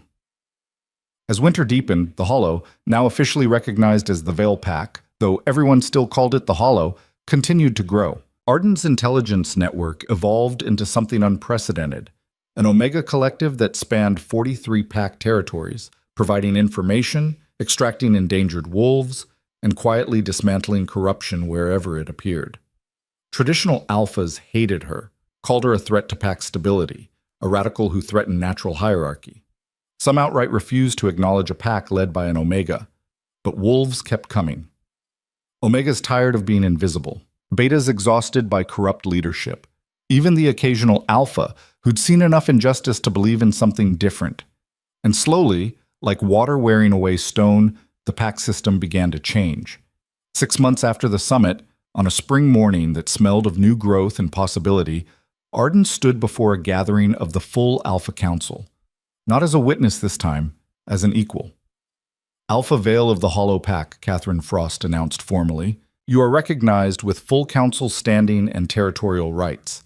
Your pack's unique governance structure has been accepted as valid under council law. Applause was sparse and grudging from traditional alphas. But the Omega representatives, now a permanent council fixture, thanks to Arden's revolution, clapped with genuine enthusiasm. Arden looked around the chamber, seeing the faces of wolves who'd dismissed her, doubted her, tried to eliminate her. She saw Ronan in the Blackstone delegation, his expression complex but resigned. She saw the empty seat where Victor had once sat, a reminder of corruption's price. And she saw her own wolves, Marion, the rescued Omegas, warriors who'd chosen the Hollow over traditional packs, watching with pride. I accept this recognition, Arden said, her voice carrying clearly. But understand, I didn't fight to join your system. I fought to change it. The Hollow stands for every wolf who's been told they're worthless, disposable, too weak to matter. We're proof that designation doesn't determine worth, that power without honor is tyranny, and that survivors can build something better from the ashes of what tried to destroy them. She paused, meeting eyes around the chamber. I was exiled to die in a winter storm. Instead, I survived and came back stronger. That's not just my story. It's the story of every Omega who refused to stay invisible, every exile who wouldn't disappear quietly, every wolf who looked at the pack system and said, we can do better. The Hollow exists because change is possible. Remember that. The chamber was silent as she returned to her seat. Then, slowly, the Omega representatives stood in applause. Then Betas sympathetic to reform. Then a few progressive alphas. Not everyone. Not even most. But enough. That night, back of the Hollow, Arden walked the compound perimeter as she often did when she needed to think. Snow still capped the distant mountains, the same mountains she'd nearly died in, a lifetime ago. She thought about the Omega who'd crawled through that storm, building fire with frozen hands, refusing to surrender even when death seemed certain. She thought about every choice since, joining Kael, building the network, facing Ronan, standing before the council. She'd survived. More than survived. She'd transformed survival into power, exile into revolution, invisibility into undeniable presence. Impressive view. Arden turned to find Kael approaching, his expression thoughtful. It is, she agreed. Sometimes I still can't believe this is real. That I went from dying in the Badlands to leading a recognized pack in less than a year. You earned every bit of it. Kael stood beside her, looking out over the compound they'd built together. You know what comes next, right? Other packs will test you, try to prove an Omega Alpha is weak. The traditional powers will push back against every reform. It's going to be constant fighting. I know. Arden's smile was fierce. Let them come. I've survived worse than political opposition. That you have. Kael was quiet for a moment. The bond, though. Between you and Ronan, it was real, wasn't it? Before he rejected you? Yes. Arden's voice was soft. It was real, and he destroyed it for politics. Do you think, Kael hesitated, unusual for him, do you think you'll ever bond again? With someone who deserves you? Arden looked at him, seeing the question beneath the question. Kael had been her ally, her supporter, her partner in building something revolutionary. Somewhere along the way, respect had deepened into something more complex. Maybe, she said carefully, but not until I'm certain. Not until I've proven to myself that I'm complete on my own, that I don't need a bond to validate my existence. Fair enough. Kael's smile was understanding. When you're ready, if you're ever ready, I'll be here. I know. And she did. It was one of the things that made him different from Ronan. Kael offered support without demands, partnership without possession. Maybe someday, when she'd finished rebuilding herself completely, she'd explore that possibility. But not yet. Not when she was still learning to stand in her own power. A year after her exile, on the anniversary of the night she'd almost died, Arden stood on the same ridge where Kael had first found her. Snow fell gently around her, peaceful now rather than deadly. She carried a small bundle, her old pack marker, the one Beta Marcus had carved from her arm. She'd kept it, a reminder of what she'd survived. I thought I might find you here. Marion had followed her, wrapped in a warm cloak, her expression understanding. I wanted to mark the moment, Arden said. 1 year ago, I was a different wolf. You were dying. Yes, but more than that. I was a wolf who believed survival meant staying small, invisible, useful to others. Arden held up the scarred tissue. I thought if I was loyal enough, helpful enough, if I just accepted my place in the hierarchy, I'd be safe. And now? Now I know there's no safety in submission, no honor in accepting injustice just because it's traditional. Arden dropped the old pack marker into the snow. The Omega who believed those things died in this storm. What survived learned to fight back. She turned away from the marker, leaving it buried in the snow, a memorial to who she'd been and a reminder of why she'd never return to that version of herself. Come on, she said to Marion. We have work to do. They walked back to the hollow together, two Omegas who'd survived systems designed to destroy them, now building something better for the wolves who would come after. Behind them, the snow continued to fall on the Badlands, beautiful, pristine, and no longer holding any terror. Arden Vale had died in that storm. Alpha Vale had been born from the ashes, and the revolution she'd started was just beginning. Years later, historians would debate what really changed the pack system of the Northern Territories. Some credited the Alpha Council's reforms, others pointed to economic pressures or generational shifts, but the Omegas knew. They told stories of the Omega who'd been exiled to die, who'd survived through fire and ice and sheer refusal to surrender, who'd built a network that gave voice to the voiceless, who'd faced down corrupt alphas and changed the definition of strength itself. They called her the Omega Queen, though she'd never claimed the title. They said she'd proven that designation was just a word, that survival could become revolution, that wolves thrown away could come back powerful enough to reshape the world that had tried to destroy them. And on winter nights, when storms raged through the Badlands, young Omegas would gather to hear the story of Arden Vale, the wolf who refused to stay dead, refused to stay silent, refused to accept that invisible meant powerless. They would learn that sometimes the greatest danger to unjust systems wasn't the warriors who fought openly, but the survivors who built something better from the ruins of what tried to break them. And they would understand that exile wasn't always an ending. Sometimes it was a beginning,